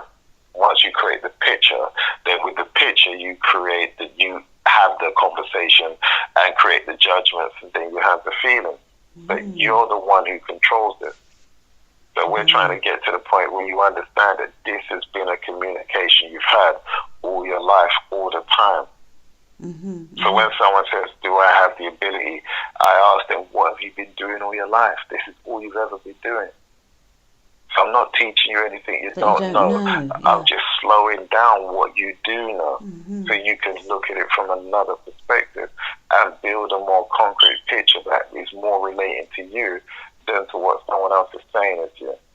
Okay, so I think we sort of touched on that right at the beginning. So what happened in week 4? Well, week 4 is numerology. Ooh. 4 we went into numerology, so Gillian very skillfully went through the whole how you use your name. Yes. To be able to find the numbers and how these numbers are broken down to represent different life aspects of who you are and how you are. Yeah, name and date of birth, I think, isn't it? Exactly. Yeah. And these are ancient concepts which effectively have been around, where people have broken down these numbers and, worked out certain behavior patterns and things to look out for when we actually see these numbers. Yeah, that is a fabulous discipline, seriously. I love numerology. Love it, yeah. So we went through that. Okay, go on. Yeah. Well, I spoke a bit about how we don't appreciate that the thing is there's only ever one thing, one number, it is you. Yes. And each number is an expansion of you. Wow. So therefore 2, there was only 1, and it created 2 so that it could see itself. That's right. And then it created 3, which was a combination of 1 and 2. Yes. And then it created 4 for stability, and then 5 an expansion again. And then you have that circle going on. And kind of went into the whole African tradition known as Ifa is based on a number system as well. Wow. And split on how they knew that each number had a separate personality, and whenever it becomes, whenever you see it, it conveys a different energy frequency to you. So as soon as you see it, because numbers are actually phenomenon. When you see 4 things, that is a visual phenomenon, and basically brings a signature of a certain event and certain pattern of reality into your visual circumference, into your visual mind. And how these are much more powerful than what we sort of, because we look at labels, we see number 4, and then we're thinking 4 plus 5, but we didn't appreciate that the energy of 4 is marrying with the energy of 5, and 9 has another frequency. So we started speaking about that and how that interrelates in our life. Where some people are going to have 3 marriages or 2 children or what have you. And these have significances that start off way before we're actually conceived or born. Wow. You know, this is how everything in life boils down to your number. Definitely. Well, no, it's either your age, your height, your weight, the date, the time, how much money you got in the bank. Everything is boiled down to numbers. Wow. Even letters boil down to numbers. So therefore, the actual real, you know, it reminds me of I'm just thinking of the prisoner saying, you know, exactly. I'm not a number. I'm a free man, and all that kind of thing. So effectively, we all boil down to numbers. And again, they use the actual spiritual discipline of when you see numbers in order to, you know, put you in a certain spell as well. Box. Yeah. Yeah, because if someone says to you 100 and you can visualize and picture 100, you'd rather have 100 in your account than £1 in your bank. So that's it. But in the same breath, you'd rather owe only £1 than owe 100. I mean, like, you know, each time in each direction, the actual energy means something different, and we need to get back into dealing with energies as opposed to labels, because education nowadays is label based, not explanation based. Yes. So we can't interact with our reality. All we do is just follow the triggers as they're given to us, and we don't think or do anything like that. We don't think. They want to bypass the thinking process and get to the reacting process. They just want us to memorize. A perfect way of doing it, because they have a very powerful spiritual significance. Crazy world. Not it's all about taking you away from you, and what you're doing is giving back. We want to take them back. We want to bring them back into it, you know. So what happened in week 5? Last week was like week 5, and we did the spiritual oils, and we did the bath, because we wanted to have people understand that your body is, or what do you say? Your skin is a container. Okay? It works 2 ways. It contains everything inside you, but it allows the outside to come into you as well. Yes. Yeah? So therefore, in your life, you have a situation where all your thoughts and feelings are basically contained within your body. Yes. And all the events that have ever happened to you are also contained within your body. Wow. Yeah. So being that we spoke about the charging, when you have a certain feeling, that feeling, what do they call it? Emotion, which is energy in motion. Yes. So therefore, that energy is now in motion around your body. So you have the feeling, and then it basically changes the frequency and consistency of your blood. So therefore, because you've introduced that energy into your blood, and it's infused with your blood, that thought is now infused with your blood, it then passes to your heart. And remember, your heart, as we said before, or we haven't said on this conversation, but your heart has the word ear in it. Yes. So the fact is, your heart hears everything that you're actually going through. So once it actually hears that, it disseminates that energy all around your body. So your body is now feeling that thought that you had. Yeah? Because it's pumped around the whole body by your heart. And the thing is, now that energy is radiating from your system, and it's there trapped in your skin. God. Yeah? Because you know how it is, you have different forms of sweat. Yes. Your sweat changes in smell whenever, depending on the type of sweat. If you're hard working, your sweat smells in a different way. If you're excited, your sweat smells in a different way. If you're in fear, your sweat smells in a different way. That's why dogs are able to pick up your scent, because they can break down what type of feeling you're having through the different type of scent that you generate. Wow. That is, that makes a lot of sense, But therefore, then we realize that in these baths that we basically speak of, effectively, we're putting you in a situation where we're cleaning off that hidden saturated energy that is now actually in your skin. And the actual bath with the components of it is to pull that out of you. That's right. So effectively, you can kind of feel clean because you're not carrying all that energy, tension, thoughts, feelings inside you. What does a bath consist of? Well, the bath has various, we say oils because we've created certain oils ourselves. But effectively, you can, because again, it speaks of oils in it, but there's ways in which you can, what do you say? Best way to explain it is everything in life. Remember I said the concept that you charge everything. So people walk around with sort of a negative attitude towards themselves. Yes. Yeah, or less than positive. Yeah, certainly in this country. Right? Yeah. So whenever they're thinking in that way or speaking of themselves in that way, they're charging the air in front of them with their words, with their thoughts, with their feelings. Yeah. And when they're charging the air in front of them with their thoughts and feelings, that is literally creating a magnet to attract those events to come to them and affect them. Yes. So therefore, someone who's always upset always says, "Oh, people always treat me like that. People will always treat you like that." The fact that you said that, you create that frequency. So as soon as people come to you, they feel that frequency and feel compelled to actually treat you in that way. Sure. So you're constantly charging your reality all the time. Now, when you speak, the whole thing about the baths, we're always sort of, the main thing I was telling them, you can put all the ingredients in the world, but the most important thing is how you charge it afterwards, and how you speak into that bath, and the frame of mind you're coming from.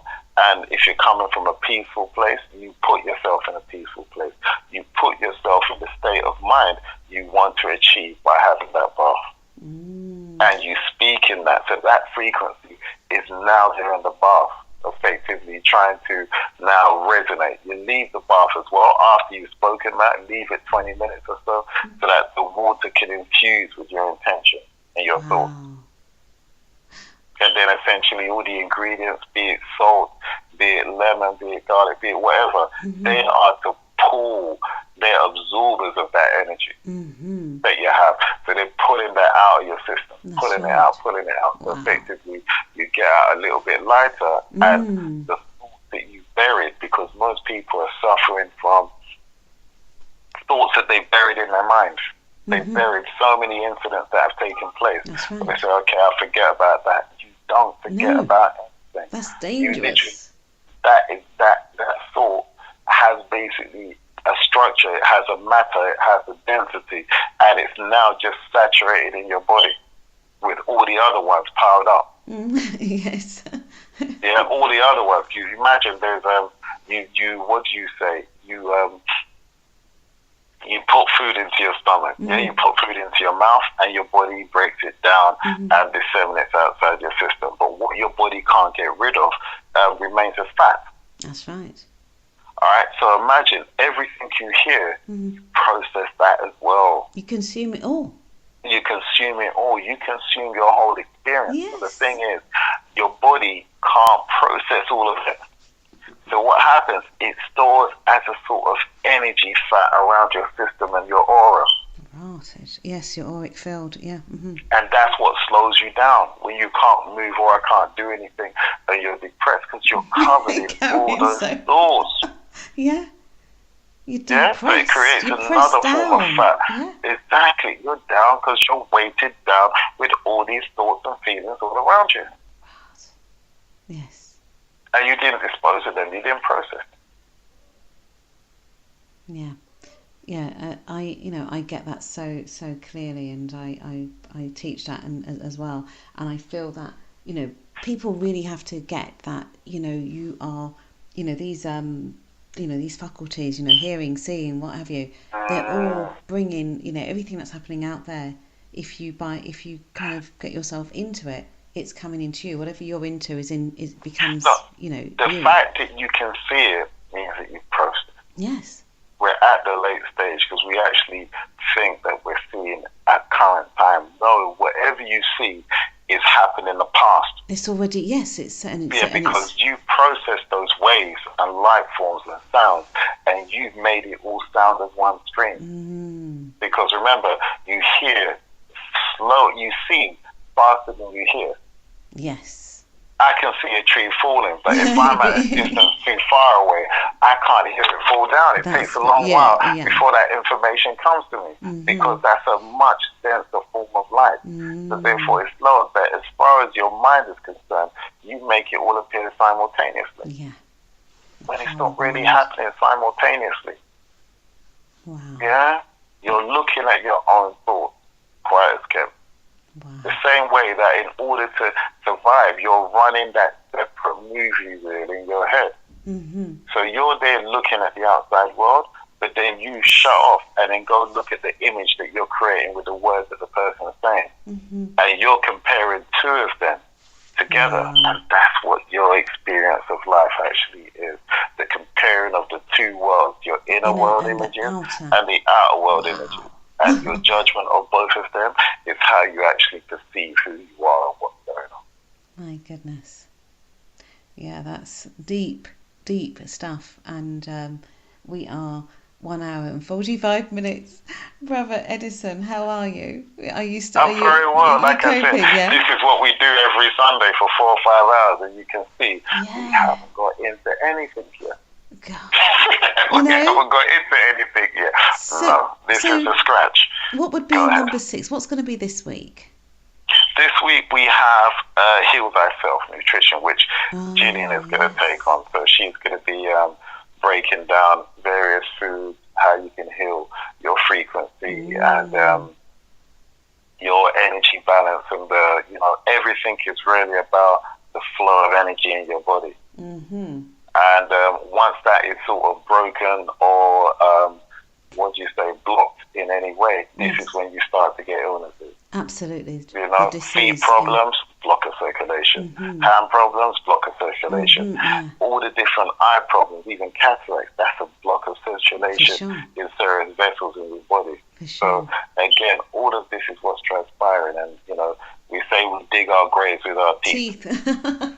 Yes. Yeah. So we eat our way to illness. Wow. So effectively, she's going to break that. I'm not sure what I'm going to say yet, because I still have to speak to my people tomorrow morning. I've got a feeling what it could be about. But yeah, we're going to get into a different set of things. So I think we're going to go into the aspect of water and explain how water, the intelligence behind water, is the management system of our soul, the external soul.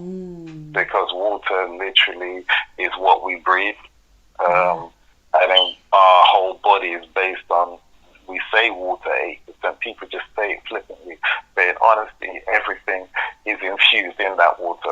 Our thoughts, our feelings, certain chemicals, all these different things are done under the management of the intelligence behind water. So it's allowing all those things to attach, and it's allowing all those things to move through it. So there's a whole different subject, but I'll break it down slowly in the class tomorrow, and then we'll go through that. But yeah, so we're really trying to push people inside themselves. We say that we don't have a blackboard because the blackboard is yourself, is your mind. And I really want to push inside your mind to force you to think of certain things inside you, because as soon as you start that, you shut out the other world. Wow.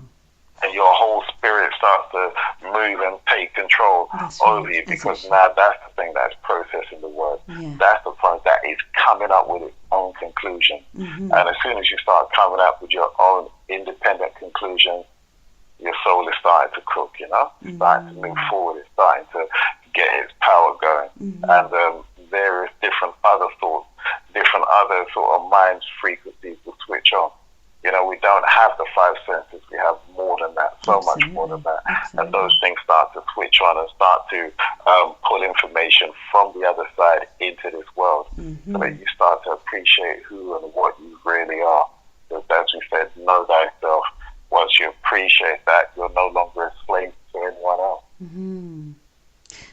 So it's about letting go. It's really about stop being, because this world is all about attachment, isn't it? Everything is about attachment, and you're teaching how to detach and to remember who you are and be back in your true self. Effectively, this world is what do we say? In order to tell a lie requires a spoon of fear to make the medicine go down, you know? So everything is based in fear. Yeah, and as they have you in fear, fear paralyzes the flow of your mind.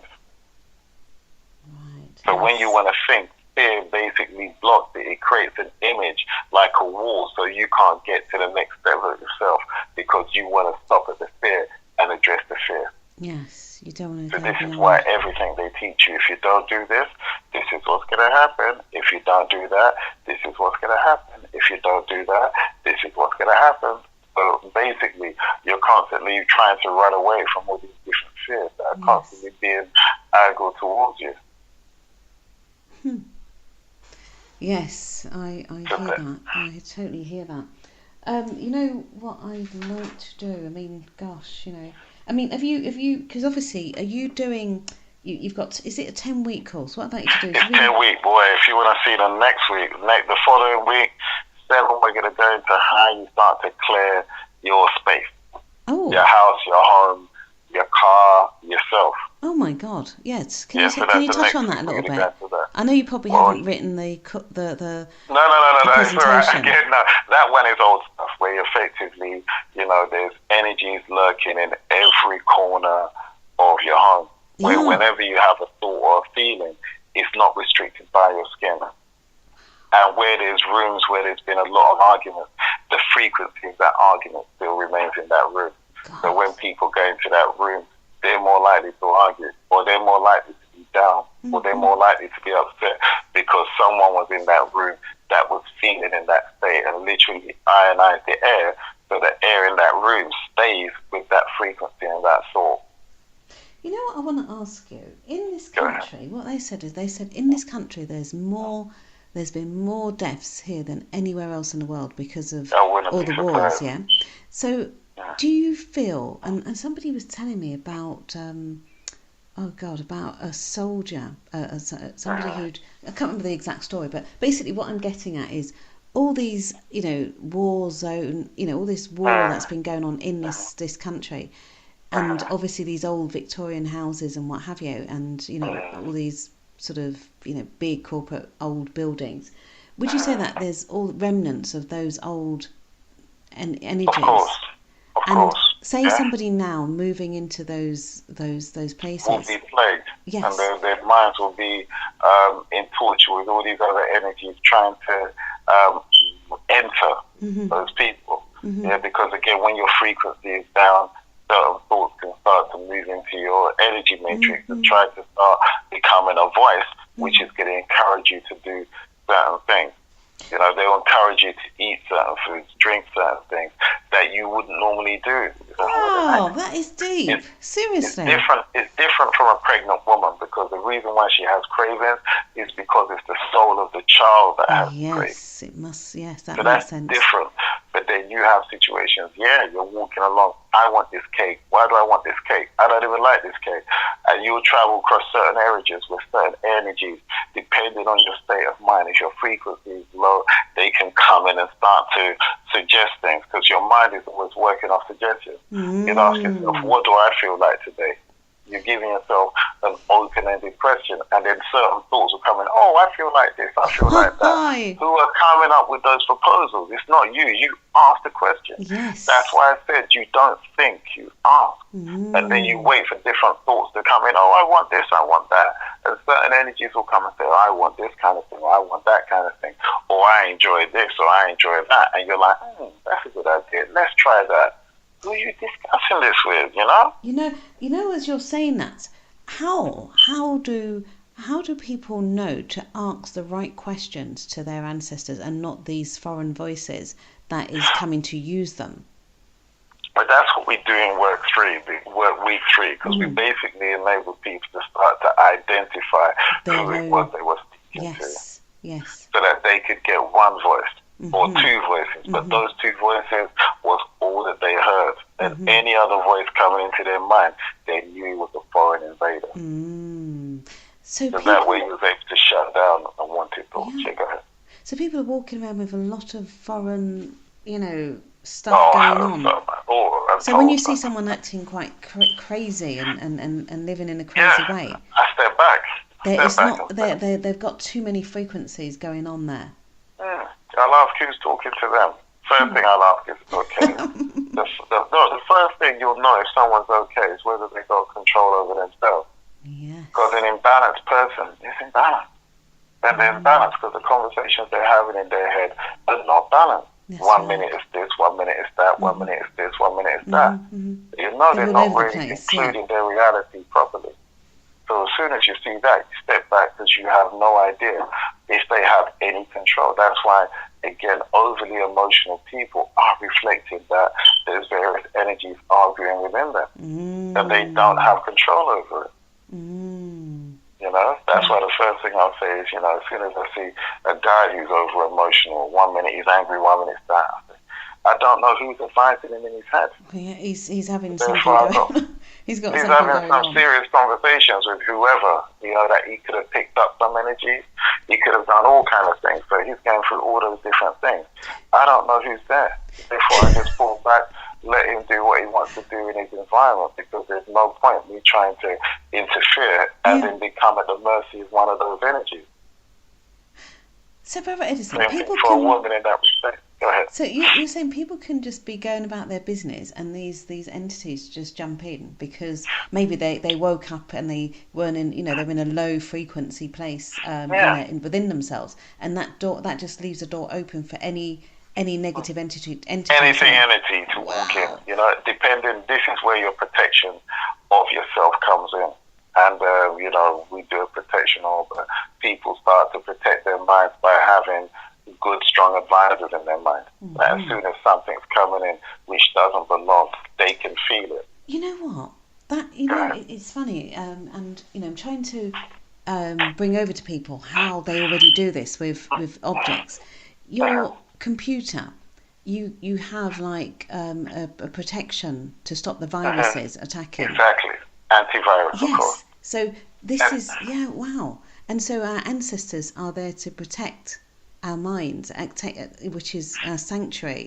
Well, our mind is the operating system of our soul. Say that again, because please. the mind is the operating system of your soul. Because what the mind does is allow you to process reality in this dimension. It's your mind that everything is taking place in. You live in your mind, you just sleep in different places. Wow. If your mind is not right, no matter what is going on outside you, you can't be at peace. That is very true, and you see that all the time, yeah. Exactly, that OCD, they need everything to be in order because their mind is not in order. Wow. Yeah? So therefore, your mind is the mind is what you can hear the sound. You hear the sound in your mind. You see the pictures in your mind.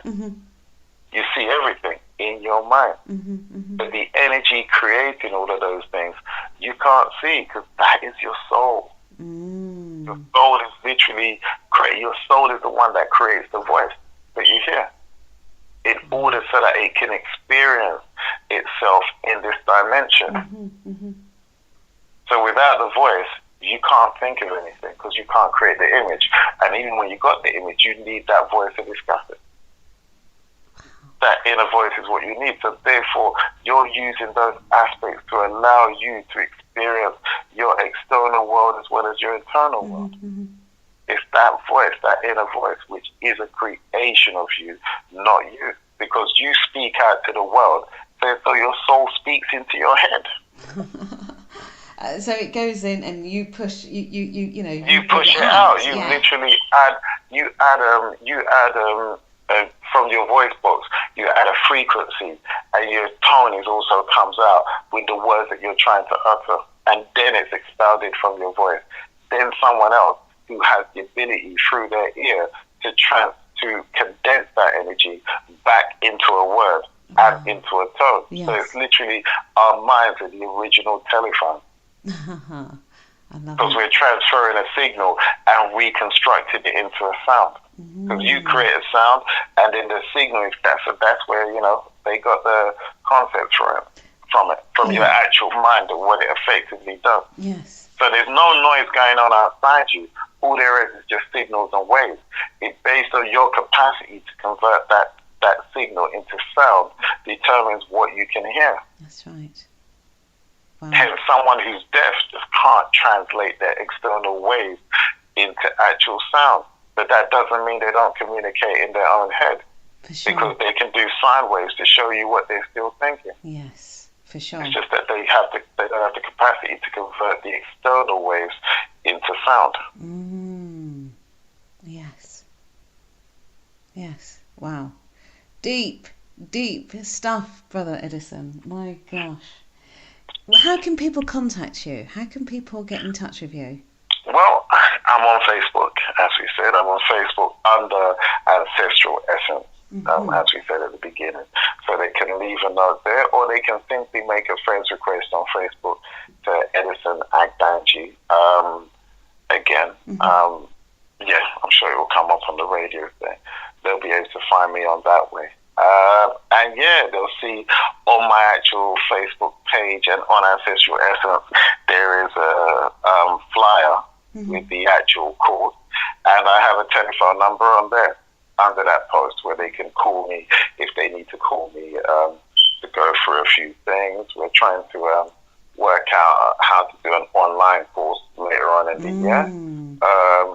If we got enough interest to do that, then we can go forward and do that. I'm not sure it's going to be 4 hours of class, but we're going to try and do our best to condense it as best we can and give as much relevant information. And the class thing is fantastic because the reason why it takes so long is because we don't have a strict question and answer situation. As the course is going along, people can speak.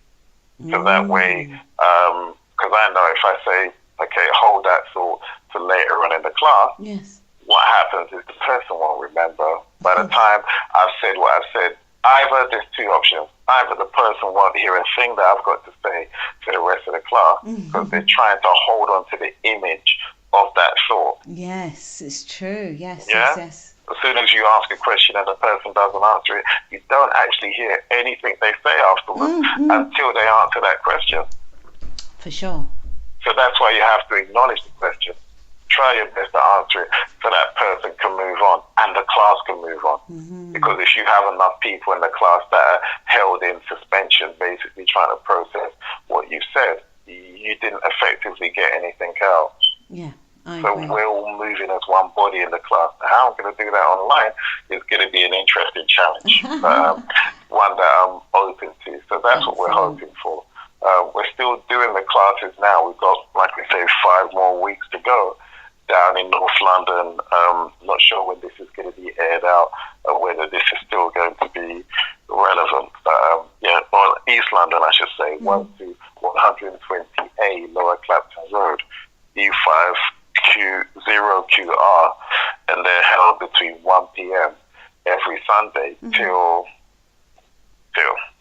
we finish what we got to say, which is usually about 4 or 5 o'clock. Robert Edison, is there a number that people can contact you on? Yeah, there's a number they can contact me on. They can contact me on 0749 708 708 8138. Can you repeat that? Let me repeat that. I'll repeat it. 0749 708 8138. Yeah. Wow. And you know the oils and the baths and the things that That's you have. Right. Can people? Yeah, they can call up and we can explain them. We have healing oil. We have a protection and cleansing oil. We sell some dragon's blood oil. What? All of these have been charged. Yeah, well, no, you have to. No, I know. Dragon blood sounds crazy. If I tell you the things that people have attached to them, in various parts of their body. Yeah, can you mention a little bit about that? What sort of things are because when you're talking about people, you're talking about everybody. So every other people too might have some of these things. Well, the thing is, humans are. There's the old saying where there's always been a history of dragons. Everywhere you go, there's always the concept of dragons. Yes. The Japanese swear by dragons, Absolutely, isn't it? The English used to have dragons. So this actual thing couldn't have come out of nowhere. So it there must be a concept of some sort of dragon existing. If it's not this dimension, it's other dimension. Yeah?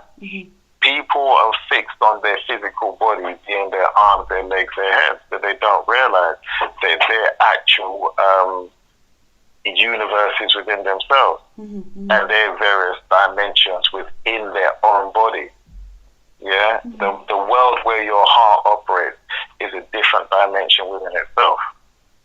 Yeah, the world where your lungs operate and your mind is a place. It's not a thing.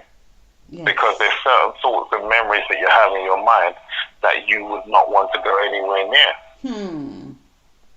What would you say? I said, do you want to go to that place where you're this happy, but I don't want to go there? Isn't that your exact language? I don't want to go there because you recognize there is a place. Yeah, people do say that. That is a saying. Yeah. It's regularly said, yeah. Yeah, and that's because when you appreciate that the mind is, when we say we don't think, we are. We're always searching. If I say I need you to think more, I want you to think a little bit more on that subject. I'm asking you to travel deeper inside yourself to look for a voice that has an answer to that question. Wow. Yeah? Yes. So you're traveling. You're traveling somewhere, isn't it? Yeah. Therefore, again, your mind is a place. It's not a solid structure per se. It's really a dimension within itself. So certain energies, the same way you come from a place, other energies come from places as well. And other energies transfer into this dimension. So you have people with all kind of energy that don't resemble humans, basically existing all around their body in different places on different levels of existence. Yeah. So the dragon's blood is to really attack things that you're not even aware of existence because your mind hasn't been conditioned to believe those things. But further down, it's like a deeper cleanse because it's pulling out energies which, again, later on, the more you get to know yourself, you'll appreciate the existence of. So yeah, there's all kinds of things that we, do various forms of inserts that we have, which are unique to us per se, because we have them brought in from different places around the Caribbean and stuff like that. So yeah, we're just trying to create something where it's all about cleansing yourself and empowering yourself. Because the aim of the class is to teach you to look after yourself. It's not about us. We don't want you to be coming to us every 5 minutes afterwards. We'll give advice, but ultimately we want you to be in a position where you're not after you and your family, because this is the stuff that we all used to know. But as we say, to say it one more time, the simplicity of religion has literally taken away from us. But now we're at the mercy of nothing, giving money for less. Giving money to church where we're not going to get anything out of it. That's what we're now sort of duty bound to, That's it. The intricate sciences and understandings and things like which we speak of, they should be commonplace because there's so much more deeper dimensions we can speak about, but unfortunately we're stuck at the basics. Yeah. Because the basics were never taught. Yeah. So you're waking people up because, so that we can all start to transcend and go beyond and not be at this base level. Well, they say being awake is not opening your eyes, it's opening your mind.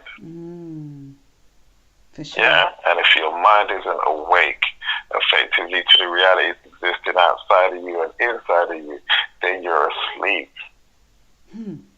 Yeah, and when certain things are taking place, you're sleepwalking. Because you're walking asleep through your life.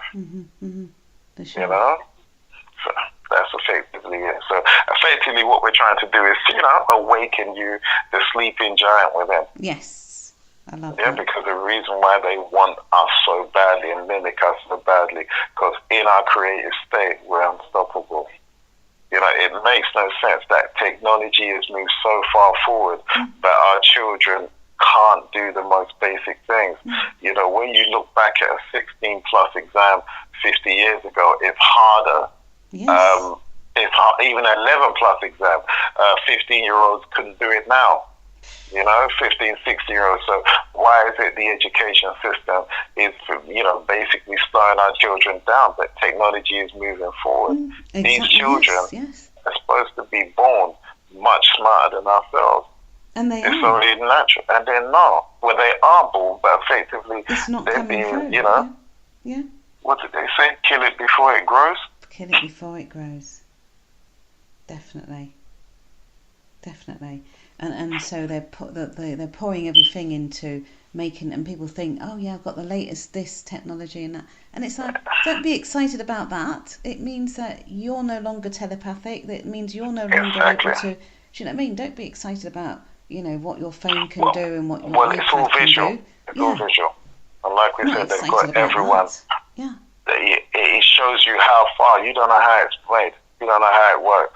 You just know what it looks like. And if you got everyone basically dealing with trigger words, visuals, status, and how people are supposed to feel towards them, and they're caught up in that cycle of emotion, you're not really going to get the best out of them. All you're going to get out of them is consumers, aren't they? They're not going to be creators anymore. Well, that's they're too busy. Yeah, that's the training, is to how to become a consumer and, not access your own intelligence, but the one that we get you to memorize. Well, you got to understand how big businesses are involved in education.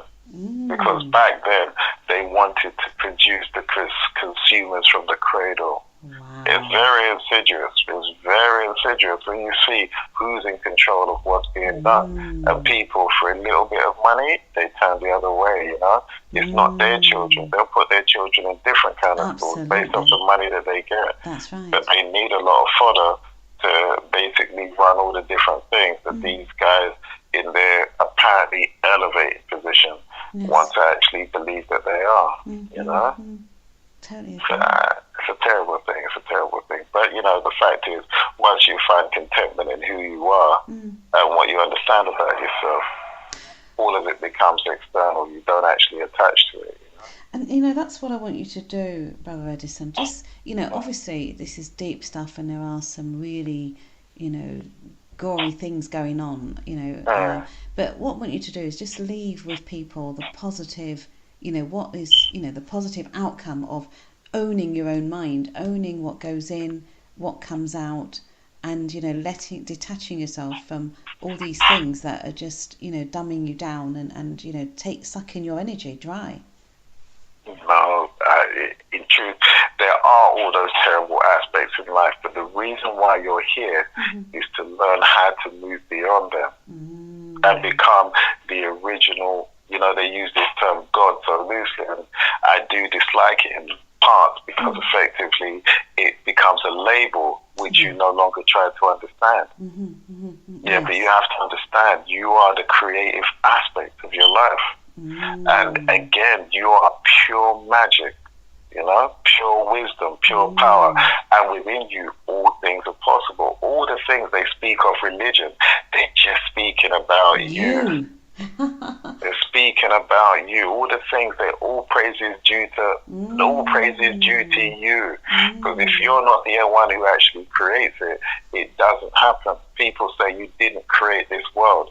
If you can't see this world, it doesn't exist. That's right. So therefore, if you create the ability to see the world, you then created your world. You are the creators, for sure. You are the creator. So the more you can understand and appreciate who you are, the power that you have, the more that you can elevate out of any situation you believe that you're in. It's not that you're going to become a millionaire or this or that in the external world. It's that you're going to find your happiness, because people that are millionaires and have this and that in the external world are not necessarily happier than you. No. You can only still sleep in one bed. You can only eat whatever meals you can eat. At a time, What? So whatever you have, as long as you're comfortable in it, in your own mind, it's the same thing. We all wake up to the same sun. You don't wake up to a different sun. No? It's very true. So we're all the same. Everyone, no one is greater than you. They just, and the thing is, the way they've created this world is they've given you the idea of rich and poor. And it's always in comparison to somebody else. But you're rich in yourself if you believe in yourself. Yes. Then you're happy in yourself. You're operating in a whole different world to what everyone else is going with. And you're smiling because inside you're okay. Outside, you know, it's messed up because other people are going through what they're going through. Right. But inside yourself, you're fine. So you can walk around with that smile. No one can take that off you because no one can knock you off the concept that you're the one. You're the number one. You share your life with others. You may even have your children. Remember, as you don't belong to you belong to your parents by ideas. Your children belong to you by the idea. You created a vessel for them to come into this world. Right. But they've got their own story, their own purpose, journey. Like you have. Yeah. So in a nutshell, as they say, you are the God that you're looking for. Yeah, you are that essence that will make you smile. You basically have to decide that today is the day that you're going to be the person that you were born to be. And no one has the right to tell you what that is. And once you appreciate that, then the only thing stopping you is you. So don't stop yourself. Yeah. Wow, that is such a powerful message you've just given there, Brother Edison. It really just, I just love the way you just closed that. It just came through and, just knocked, I think, some of these, low-level thinking and lack of confidence. Got to come out of it, you know? The lack of confidence that's going around. It's just, and self-esteem issues. It's just, it's just not on. Considering really who we really are. It really isn't. The physical, I remember the one I was going to laugh at, week 9, we go into the holistic spiritual health. And we go into the whole sexual side. And the dynamics, but we'll do that week 9. That's another thing. We'll talk about that one another day. Can you, before you go, just touch on the sexual dynamics for a couple of minutes? Because I really wanted you to go into a little bit of that, but that probably will go for next time. But can you touch on that for 2 minutes? That'll go for another episode. But effectively, what it is to explain that as much as we talked about the sexual organs and how they are intelligences within themselves, we have to remember they have their own spiritual energy matrix as well. So they can foster attraction. I mean, the woman's, private parts per se, that is the original black hole. That has a fantastic and most powerful magnetic frequency in the world. Wow. There's a reason why a guy can sleep with a woman and then spend his whole mind all day thinking about that woman. Wow. Because he's basically now got that magnet attached to him because he's connected with it. At that circuit he wants to complete all day. That's all he can think about. And the woman again wants that guy again to have that circuit to be completed again within her. Because remember, when two people come together, man and woman, it's the electric rod being put into the magnetic coil, which is the basis of electricity. Yes, yeah. Electricity is based off watching a man and woman copulate. That's where it comes from. Yeah, but the thing is, the woman doesn't appreciate and the man doesn't appreciate that the actual act itself is exchanging all the frequencies of everything that they are with each other. And there's only 2 times in your life when your eyes are forced to close. When you sneeze and when you're at that point of orgasm.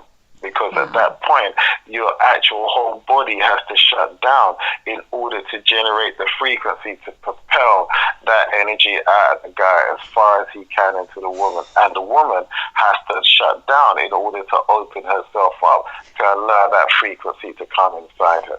You know that... No, you've got to carry on. Yeah, the thing about that frequency, what people don't appreciate, they're looking at the physical material, but the physical material is basically then propelled with the life force of the guy, all the intricacies, all the matrices, all the character, physical appearance, all of that is now propelled inside to the woman. So therefore, she might take the again, do whatever, take the chemical, the semen out, but the frequency of the man is still reverberating around it, reverberating inside her. And the same thing, the frequency of the woman when she's, spasming on the guy, all that frequency is life force, her life force going into that guy. And then he pulls away, and when they finish, they now both have each other's life force inside of each other, as well as just a physical act. All they think is, I just exchanged, that I've just had the sensation, but they literally are walking now around with the whole frequency of each other around it. Wow. And that becomes accumulated by each partner because there's no physical way they know to remove that life force. Brother Edison, I mean, because I kind of touched on this in another conversation, but what I think people don't realise is that this is not even just going on with the man and the woman, but this is going on. Sorry, it's not even just going on with the woman taking in this DNA, but the man stores it in his pelvis area. He stores it in his pelvis area. Is that what is causing later on some issues for men as well? Because I know men are having issues. And women are having issues now. Again, effectively, you have to understand with all the different frequencies that are now being exchanged. Wow. The reason why we have illnesses is because our body can't handle the energies that are feeding off the organs that we have. Oh, God. Brother Edison, repeat that again, please. The reason why we have illnesses is because our body can't sustain the energies that are feeding off those organs. So the energies, the organs will collapse because the external energies or the internal energies are feeding off the life force of that organ. Wow. Yeah, and then you've got, it's a minefield because we'll go into how there's various energies in the stomach feeding off the semen of the guy. It gets all crazy and convoluted. That's it. But anyhow, that'd be an interesting class. But that'd be an interesting class. You know what? Honestly, that you've got to get that class out there. Get it recorded and something. No, we're gonna record the class. We're trying to record all of them. That reminds me, I'm gonna check. Yeah, we're recording all the classes, but that one. No, but that is really powerful because I'm gonna go to town on that one. This is so powerful. To me, this is such a powerful piece of information about the DNA transfer, and there's not just people think they're exchanging liquid, but they're not realising that it's so much more than liquid energy. I mean, the man's semen is the only thing that glows in the dark. That's how luminous the energy is in there. Wow. And then once it's there into the woman, it comes out dead. But where did that energy go? Yes. And then when the woman has back problems in her lower back, again, that's where all the... It goes on. It goes on a little lower. So the energy is stored in the bottom of her, at the top of her, at the bottom of her back. That's where the energy is stored from the men shooting their life force into her. So all these people running around, we're in the weekend. We're at the weekend point, and people running around thinking they're going to go out there, meet somebody, and check them out and get lucky. Please, stop getting lucky. Well, this is what I said at a very beginning. I wish I knew this this should be on the curriculum for young people. This should be on the curriculum for young people. Seriously. But again, everything is sold on sex. Yeah, because sex, in truth, is the, how do you say, it's to convince a person without words. It's the literally where, it's the no questions asked. If a man looks good enough, no one attractive enough, you don't ask questions where it comes from, because you don't want to spoil the sensation of what it appears to be to you. And the same thing with a woman. If she dresses well enough, she speaks without words.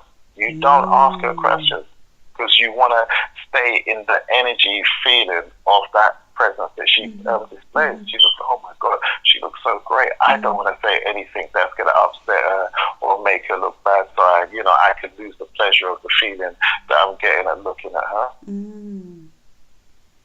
So again, like I said, you can speak without words. and it shuts down the thinking mind. The whole thing is to shut down the thinking mind so that you don't actually ask questions of your people about her. Because we refer to our ancestors as our people. You don't ask inner questions about the person because you're so taken by the outer appearance. Yes. You don't really want to listen. Oh my God, look at her, she's fantastic. And effectively, you don't want to hear or see that she says anything that could make you lose the quality of that sensation you feel when you're looking at.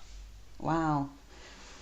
Yeah, it's very, very deep, and I just think it's sad that people don't learn this at the beginning of their their sort of interest in the opposite.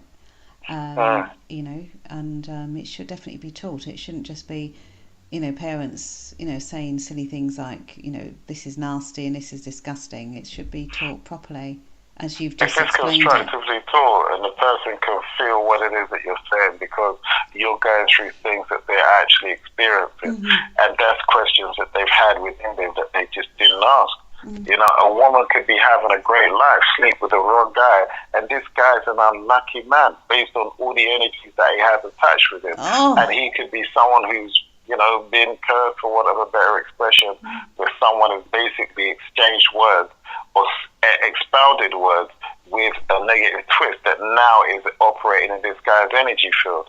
So wherever he goes, this energy will bring bad luck to him, because the person created a magnet frequency in the guy's environment to attract that ill thing. And now the woman speaks to this guy, and this guy now puts that energy on her. Brother Edison, man, come on. People are not going to be able to take this in. No way. Good Lord. That is no. I get it and I hear it, and you don't hear people. How many conversations do you hear on a daily basis about like this? But people are going to be like, what are you telling me? Well, effectively, that's it. The same way a guy can sleep with a woman that, again, being cursed through whatever situation, whatever scenario, people wish ill towards her and all that kind of thing. He sleeps, that's his luck gone. He was there, had this and that, and all of a sudden he didn't check all these things beforehand because he was looking for the sensation. Both of them were looking for the sensation, but not able to understand who the people that they are really getting involved with. And bang, there it is. Everything that other person is now you.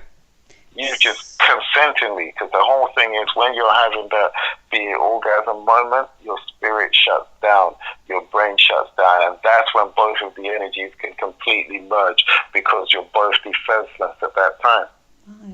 Because your eyes are not looking, your eyes are closed, you're defenseless. So that's what the same thing when the Muslims, when someone sneezes, they say Barakallah. Recreate me, Allah, because they know that when they sneeze, their heart stops. And therefore they're dead for a second. And then when they come back to life, they're now back alive. But they thank Allah for recreating them. Wow. But therefore, again, at that same time, when everything stops, you shut down. And all of a sudden now, everything, your creation, their creation, can come, merge, and be one. And then again, you both wake up, and then the job has already been done. So, let me just ask you this. All these people running around with friends with benefits and ludos and, one-night stands and... is it one-night stands? Sorry, I'm not... one-night stands, all that kind of stuff. One-night stands and morning... They might not even remember when their life turned out a certain way. Wow. They won't even remember. They can't remember that person. Yeah. And I'm not sitting there as some what do you call it? Some hypocrite. And I was young once too, and I'm not it's. But what I'm trying to say. You lived your life. Yeah. All right. I lived my life too. I ain't gonna claim otherwise. Yeah, I'm not gonna sit here and say I've always been old and I've always been, But what I'm trying to say is, but it's definitely worse now. People really don't understand what they're doing. I mean, there's no way in my day anyone talked about friends with benefits and the man and the woman would go off together knowing what they were going for. It was always expected that if you're with a guy, something's going to come of it, even if in the back of his mind he was thinking it was something else. Effectively. But what I'm saying is now people think it's okay to do that. And obviously, clearly from what you're saying, it's definitely not okay to be living your life like that, from partner to partner, from one day to the next. You see, there's a caveat, or there is a situation where young will do what the young are supposed to do.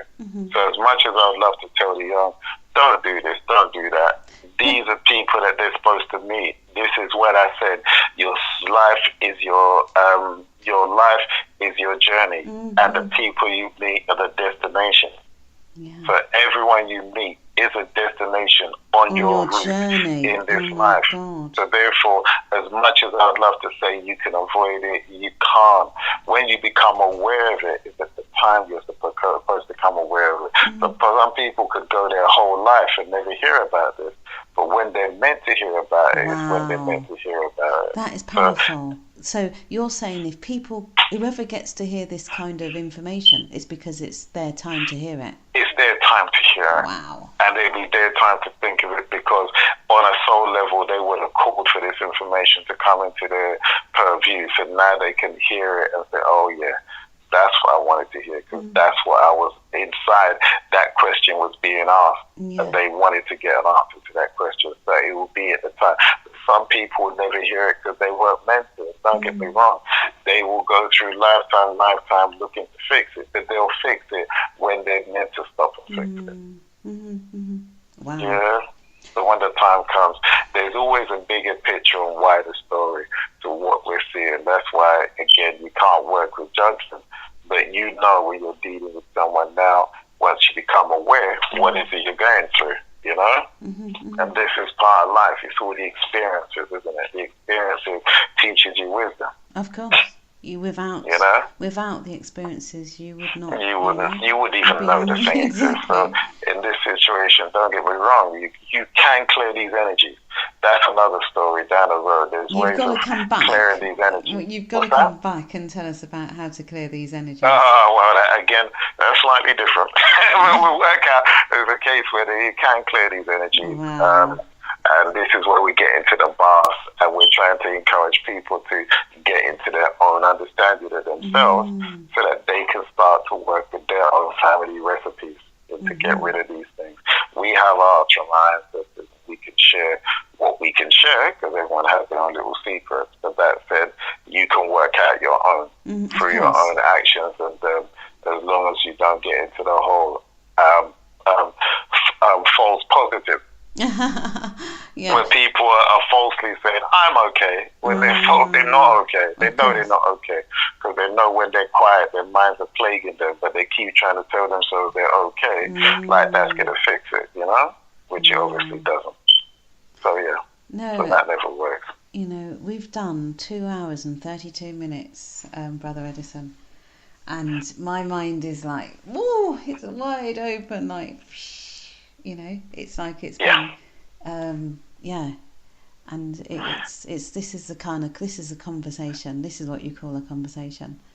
It's been as we said, very. We haven't got there yet. We're speaking about the possibilities, not the realities, and how you go through it. But it does first start with you making the connection with yourself. Yes. And then when you're hearing and reasoning, you're reasoning with your mind wide open, not shut off by different triggers that are closing your spectrum of what you can look at. Your mind is wide open because you've got all the people that are advising you, listening with you. And when they're listening with you, the discussion that you're going to have afterwards is different. That's right. And when you know who you're discussing with, the level of information you're going to come out with. Because remember, every time you've spoken, or every time you speak, is after you've taken advice. Say that again. Yeah? Say that again. Every time you speak, is after you've taken advice from the different voices in your head. As soon as I say something to you, there's a voice waiting at the other end of once you built the picture to have the discussion with you about what I've just spoken about. Yeah, and then you'll say, what does that mean? Then they say, oh, he's trying to say this, he's trying to say that, he's trying to say this. What do you think about that? And you have that little conversation. That's why people give silent gaps between conversations. Yeah, because again, they're trying to process what they just heard. That's right. Some people can do it simultaneously. You learn to do that simultaneously when you have control of the voices or the ancestors in your head, because they are speaking to you when you're speaking to someone else. You know, and this is how it eventually becomes down the road. But again, you know, you have to sit there and ask yourself these questions, and this is where you come out with these answers. Yeah. Wow. Yeah. I tell you, yeah, it's been an incredible conversation journey. And no problem. No doubt we'll be doing this again and again. When you're ready, Amani. When you're ready, Amani. Like we said, we normally do 4 or 5 hours of class. This is the day. We've got, 10 of these. And this is how we go, We've got that much more information, and literally I'm pushing them as far as they can go, and as far as they can go. Because again, all I really want is for them, once they've got their inner self woken up, they're just going to sail into themselves. And when they sail into themselves, they're going to realize what they've been told, what they've been shown, really was just to keep them slow. It was really, that's what it was. Sure. So once they speed up, then all of a sudden they'll be processing their reality that much faster, and they'll be able to see things that were always there, that was hidden in their point of view. Plain view, isn't it? It was hidden in their point of view, because they couldn't see it, because they didn't believe it. Wow. Bo Edison, just give your details again, just in case people didn't catch it the first time. Know where they can find me on Ancestral Essence, or find me on Facebook. We haven't got a web page that's under construction, as everyone says. But again, I didn't know I needed a web page, but as things are picking up, we need to go in that direction. I think so. You can contact me on 0749 708 8138. We do consultation, so we can actually enable you to connect with your ancestors over the phone. Obviously, there's a charge, not too much, because we're really not about the money. In fact, the classes that we do for all that we're speaking of for those 4 hours is only £10 a class. Oh, that's so incredible. It's £10 a class. That's it. It's not no big £400-500 a class or this or that. Because again, we just wanted it out for the community to get it. And the thing is, the things that we do privately, if someone comes up to us with a situation, I was having people come to me and say, Eddie, can you do this and do that? And I'm like, and again, you know how it is. I'm going to look at the person. We're going to go to speak to the people. Do you have the money for this? And the answer is, they might not. So I'm not good. I don't have the heart in me to say I'm going to take what you don't have. Exactly. But in the same breath, I can't go put myself in a situation where I'm going to risk my life for strangers. Yeah. So I said, let me teach a course where I can give people an idea and a basis of how to do these things. Yes. So at least they can start to help themselves if they don't have the money to pay for someone to do it properly. Because in honesty, I'm not going to go clear a spirit in a house, but this spirit is going to try and it's going to be annoyed that I'm trying to clear it, try to affect my family as a result of it. Wow. And you're not going to take on that burden or that situation because someone is smiling at you very nicely, Never it's thought like that. So again, it's like that. So the money that you're asking is really to take the impact of what it is on you. So I'd rather say, you know what, I'm not going to put myself in that unless the person can genuinely afford it. I would literally say, come to the class. We'll teach you what we can so that you can start to help yourself, and you'll be able to afford £10 a week because that's nothing in compared to what other people are saying. Gosh. I had a melanoma ceremony, and I love his book and I love what he's doing, and I wouldn't want to compare myself to what he knows because I don't know what he knows. But he's charging like $4,000 for the same thing. Who's this? Sorry, who's that? Who's doing this? Melanoma Swami, who wrote the book of Water and Spirit. I wouldn't claim to know what he knows because I don't know what he knows. I know he knows a hell of a lot. And that book changed my life when I was coming up through the ranks sort of thing, and I didn't trust myself. But he's charging £4,000 for the same thing. Wow. Sorry, $4,000. Let me clarify that quickly. $4,000. But again, Again, but that's really what it is. So we really want people to get it so that we can have more people in the community being who they authentically are. There's a lot of women that we always come across and men that have capacity to understand the most phenomenal things, but they've been scared all their life because someone's kind of told them it's wrong and no one's allowed them to actually be who they are, you know? The church has shut all these people down so that these people just can't be, and they're like imprisoned in themselves. They want to get going, but they're stuck at what other people might think of them. For sure. So in the class, we have a load of people like that with those kind of capabilities that have found a home where everyone is that way inclined. And we're trying to make it sound as simple as possible so that they can put structure to their own thoughts. Yeah. Wow. Yeah, it's time for people to wake up, take back their power, and, live, come here and live the purpose that they came here for. Effectively, the soul came on a mission. We have a simple saying that your soul writes the script. You, the observer, is just got a chair in the actual play.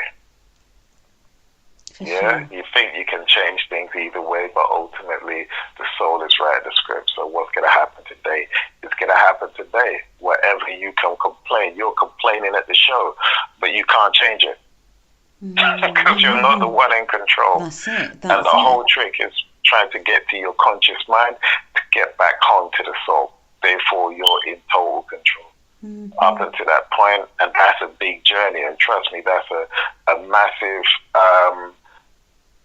challenge in itself.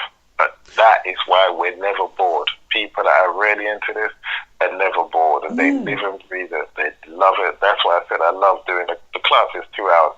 We make it 4 hours because we enjoy it. Of course. Should be only 2 hours if I was doing it by numbers. It's what the soul wants. And it's funny, when you were saying something there about going in and clearing for people and the spirit, that's there, the entity that's there, it just makes you realise that, there is so much shutting people down. And when you see a person, like you're saying, you don't realise what is really hovering all around them and shutting them down. And and even with yourself as well, it's like people don't realise. So how can people detect whether they've got, or would you say anything that is from procrastination to just feeling? But the thing is, they're simple physical cues, I should say. All right, you have a scenario. If you're sitting by someone and you automatically feel tired, you start to feel dreary. And that is a case where the energy on the person is literally trying to enter into your system. Your system is trying to shut down to preserve itself. Hold on, hang on. So I get on the bus and I sit next to someone. And you start feeling tired. That's something kicking off that person. What? Really? Yeah, you have it where you also start sweating profusely around a person for no reason. What? All of a sudden you start sweating. That's an indication of your body, again, trying to sweat out the invasion of what's taking place. Oh, my God. You also have a scenario where you get a headache. You just go around someone, and all of a sudden you get a blinding headache just talking from them. Again, your body trying to stop the invasion of someone, another energy trying to come through your skin into your system. And you have the one where the pain, you get a pain in the middle. Well, sadly, this is the common stuff. I wish it was the complex stuff. What? You have a situation where you have a pain in the middle of your back. Yes. And that's, again, when an energy is trying to come in by the one place you can't actually see in your body. They come in via the back or the top of the head. That's what I've heard, yeah. So they come in right in the middle of the back or the top of the head. So, yeah, that's what they try and do, irritate your skin. So many people are living with so many of these things, and they just can't talk about it because people don't want to believe them or can't believe them. And they've seen things. When you start to speak to people and they look at you and they say, would this guy understand? And they start saying things, you go, yeah, I understand. You'd be amazed what the average man next to you is actually going through all the time, what young women are going through, what young guys are going through, but they can't express it because no one really wants to believe them. So but they're going for real things. So people, you know, when they're seeing things, obviously the veils for them are kind of, you know, not as, you know, is a bit more wide open. I mean, what can, you know, because that must be difficult if you're a young person and you're seeing things, you know, and nobody... Well, the best way to look, to speak of this dimension when you open your eyes, is like a radio station, and you're locked into frequency. Yes. But some people have the mind capacity to basically change the dial. Yes. And then therefore they can see other frequencies existing in the same place. Time, yes. Yeah. And then change it again and see other frequency. And they naturally have this ability because they were born with this ability. It, yes. So they will see other energies hanging around you, which you can't see because your mind is locked into earth frequency alone. So as soon as you expand your mind, you start to see the room full up with all different energies that were there all the time. Hold on, Brother Edison, you can't just run off like that.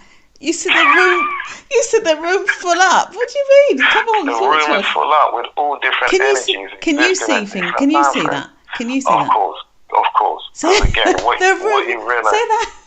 The room full up, and you just carried on talking as if you were talking about. That's where it sounded fair. Sometimes for some people it's like wow, and then for some people it's like yeah, okay, and the rest. It's really like that. The room full up. The people you Lord have mercy. Sorry.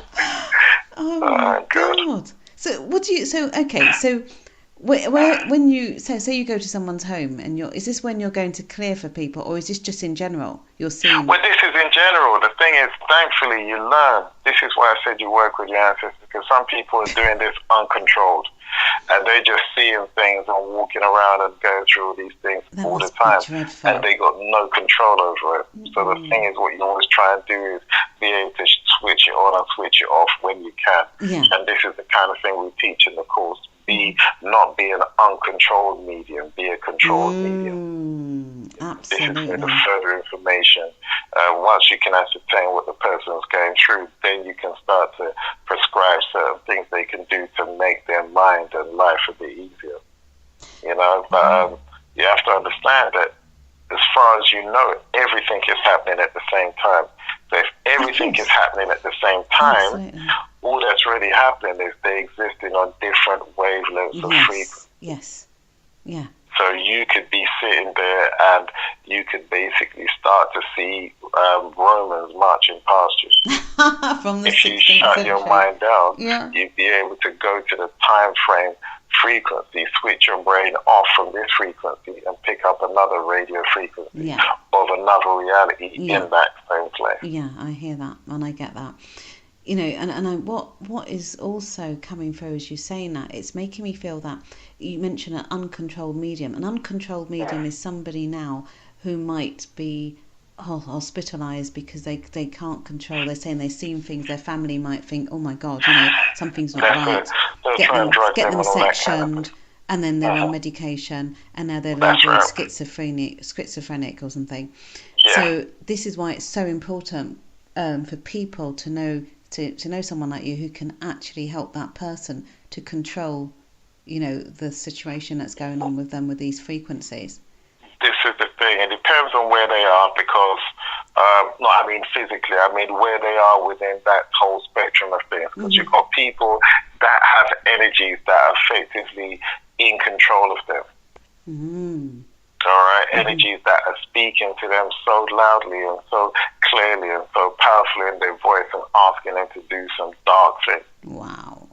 Yeah, so there's that side of it, but then there's people that genuinely have a scenario where now and again they can see things, now and again they get messages, now and again they get all these different kind of things. Now and again they'll be sitting next to someone and the person's relative will come up to them and say, and start speaking to them. They're like, oh my God, I'm getting a message from your grandfather, because the grandfather's sitting next to them, between them and the person, just trying to see, you know, because they could be talking to their reminds their child all the time. Yeah, because you their see, child doesn't it's not hearing. So all of a sudden, someone who's near who can hear picks up, go, oh, what's that? And the person goes, what, you can hear? My God. And then starts speaking to them. Oh, yeah. And I mean, this is the thing, again, like a lot of people say, look, when we die, that's it. We've just gone and forgotten. Yeah, it's the religious guys that say that because they do not want to pay the debt when they get over there. Imagine the pastors, my God, you don't want to go into that story. Imagine all that money they've collated and they know that they can't give that to anyone. There's no God that they can actually give it to. No. Imagine the most terrible thing. You're collecting money for a concept that you know is not tangible. Well, it goes to the Pope, isn't it? A lot of it goes to the Pope. And then imagine the a lot. The Pope, but all these other pastors collecting money and it's just growing in the bank. And they become embarrassed because they're like, oh my God, I've collected hundreds of thousands here. Millions. Where's God that I can send it to? I can't send it to God. I can't send it to Jesus because that's in the book. I've got to spend the money.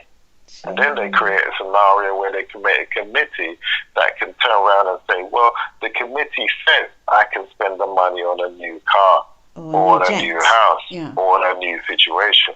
But effectively, they collected that money and they all of a sudden realize, I can't send it to God because God don't exist. It exists as a concept, but not as a reality. And the thing is, they want to help the poor. But which poor do they want to help? The money is coming in faster than they can count it. So they're caught in a scenario where they're still asking for money because they can't go to the church, congregation and say, we're good, we got enough money, let's all just pray. They can't do that. They're still asking for more and asking for more new ways in which they can have that more. No, that's wicked and bad, really, isn't it? When you it's think wicked about and bad. It's wicked and bad. So when they catch up over the other side, and the people say, "But wait, where's my money? Where's our money?" They say, "What did you take our money for? We had to go without, had to sacrifice, had to suffer, so that you can enjoy it because you can't tell us where that money." There's a point where when you wake up, certain things don't make sense. Sure. And you can say, "Oh, when he's doing it, and he's got." That's when the pastor is like pumping all those concepts into your head. You know how it is. We do a good song, we chant, we raise our voices. Then they say, let us pray. At that point where you chanted and opened your mind right up, that's when they pour in the sermon right into your head. So that's when the program goes direct into your subconscious or into a lower consciousness of your mind, a deeper consciousness, very much closer to the core of who you are. Wow. So therefore, this is why it makes you laugh. When you ask someone something, they repeat back what the pastor said to them. They don't repeat back what they think, they repeat what the pastor said. Yeah. And when you actually challenge them further, you see that the person runs out of script. Says, oh God, I need to talk to my pastor. I haven't got the script in order to do that. So imagine the pastor's giving them the script and shut down their own mind. Wow. So that person shut down. So like education, it's a very wicked pastime, Education too, all these different, from government to, all that kind of thing. They're literally shutting down your mind as much as they can so that when you're having a conversation with yourself, you're basically using their words to express yourself. And you're working using their programs to actually experience your reality. Wow. So it's a very difficult thing. So, you get to understand the whole thing on many different levels when you kind of wake up yourself and say, hold on, you were doing that? So I can't tell you the fate of them guys when they get over this. And that's why they say there's nothing over this, because they don't want to face the deal. They don't want to face when they have to go over it. They don't want to face when they get thousands of people, all sitting there and say, where's my money at? Where's this house that God was supposed to build? Where's this house that you took all that money for? Yeah. And they go to God. It's the old joke we used to say when they go to the God once they crossed over and say, well, there's no God in that sense. But when they go over and they say, oh, where's my house? Where's my building? And, someone looks at them and says, exactly how was the money supposed to get here? Well, where was we supposed to keep the money? Do we have bank? Do we have an exchange rate? Did we prefer yen, or did we prefer dollars? Or did we prefer whatever paper that you were sending? Oh, and all of a sudden, the realization of the madness of it actually hits them that it doesn't make no sense. There's no exchange rate, there's no inflation, and people are giving you blood, sweat, and tears for paper with pictures on it. Wow. That's humans decide the value of it. The naira in Nigeria is how many hundred to the pound? So therefore, if you gave God naira, 1 naira or 20 naira, is that the same as 20 pounds? Wow, this is it, isn't it? Not here, but it's over there, isn't it? So it's over here, but over there it's same paper, isn't it? As we get, oh no, I think the economy in that country was a bit better than the economy in that country, so that money's worth more money. So it's about, because the whole point of this journey is to bring the spiritual here and materialize it. But what's happening is the exchanges, that people are giving up their gifts that they came with from they're giving up their power, and they're taking these material, dead, precipitated stuff, and like you say, it means nothing because you can't take it with you when you go. Yeah. Artificial destiny. You're there trying to acquire something that you can't take with you, that you can't feed on a soul level. So hence, you can't eat the money. You can only eat the food it buys. Yeah. So this is where the vengeance comes from, then, where people keep coming back here because they've got unfinished business. Well, the vengeance is really a case where there's some really wicked people in this world, and people that have really harmed people very unnecessarily. So there's nothing more weak than human greed. Humans are really greedy things, and they would take what a man earns or what a man has and just squander it for entertainment. Oh, yeah. Yeah? So essentially, some people have really hurt people physically. When a man is beating a woman, he's coming back as a woman to be beaten by another man. Wow. You know what I'm saying? So when you start to understand those things, or as we said, the parent beating the child, just, prepare yourself. That's your turn next time, So there's various different things. And if you're harming someone, and then you expect to be harmed, that's why when someone comes to us to say, okay, we want her to be helped, the first thing I'm going to do is look at them and say, do you kind of deserve it? So I'll look in a past line and see if they deserve it. That might sound real harsh, but the fact is, if they're getting what they gave someone else, then who am I to stop it? So this is the thing as well. Suffering. People suffering. People going through various different suffering. Are they really? Is it all, every single suffering? Well, is it really? The thing is, go on. Is it really from their own past behaviour that they're repeating and paying the price? Well, you see, suffering is a point of view. All right? The thing is, every pain in your body is your body that creates it. Yeah? Don't get me wrong. Even if I hit you, there's various ways through beaming technique, all these chi, all these different Chinese things where the play doesn't even actually, you don't feel the pain. Yes, yeah? for sure. So therefore, there's various techniques that can do that. Now, if I can say a certain word to you and say it in a certain tone, I can get you to generate an image that will be painful to you. Yes. And then you're physically going to feel pain over the words that I've just said to you. For sure. Now, if you find a situation where I say a word to you and you don't process that word, because you know that word has been sent to create an image, to create pain inside you. Therefore, you didn't feel any pain.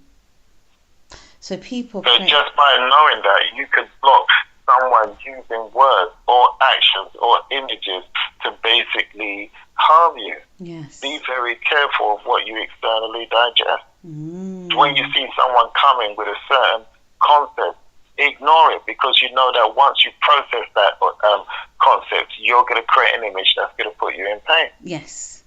So we put ourselves in pain by the meaning we attach to things are said. Yeah. A child is forced to suffer because a child is in a position where it can't help itself. That's why people's personalities are based on how well they got over their childhood. Yes. Yeah, because that was the period where they couldn't deal with things. And once they can get over that and put it in its place, then they can get to a position when they're older, they choose which emotions and feelings and ideas they wish to process. And when they do so, they'll decide on what pain they put themselves in or what pain they don't put themselves in. Okay. Brother Edison, I am down to 3 hours is the show. I'm down to less than a minute. What do you want to leave? What would you like to leave people with? Again? The God you seek is within yourself. The reason why you close your eyes to pray is because you innately understand that that is the only way. Yeah? Be the best you can be for yourself. Be your own best friend. Because if you're the one constantly putting yourself down, you're the one who's going to feel every word that you say. Trust yourself because you're the only one who has your best interest at heart. Wow, thank you. We've just gone over 3 hours. Thank you so much, Brother Edison. You're amazing. Thank you very much. Thank you stay very blessed. Much. Take care. Thank you. Bye-bye. Thank you.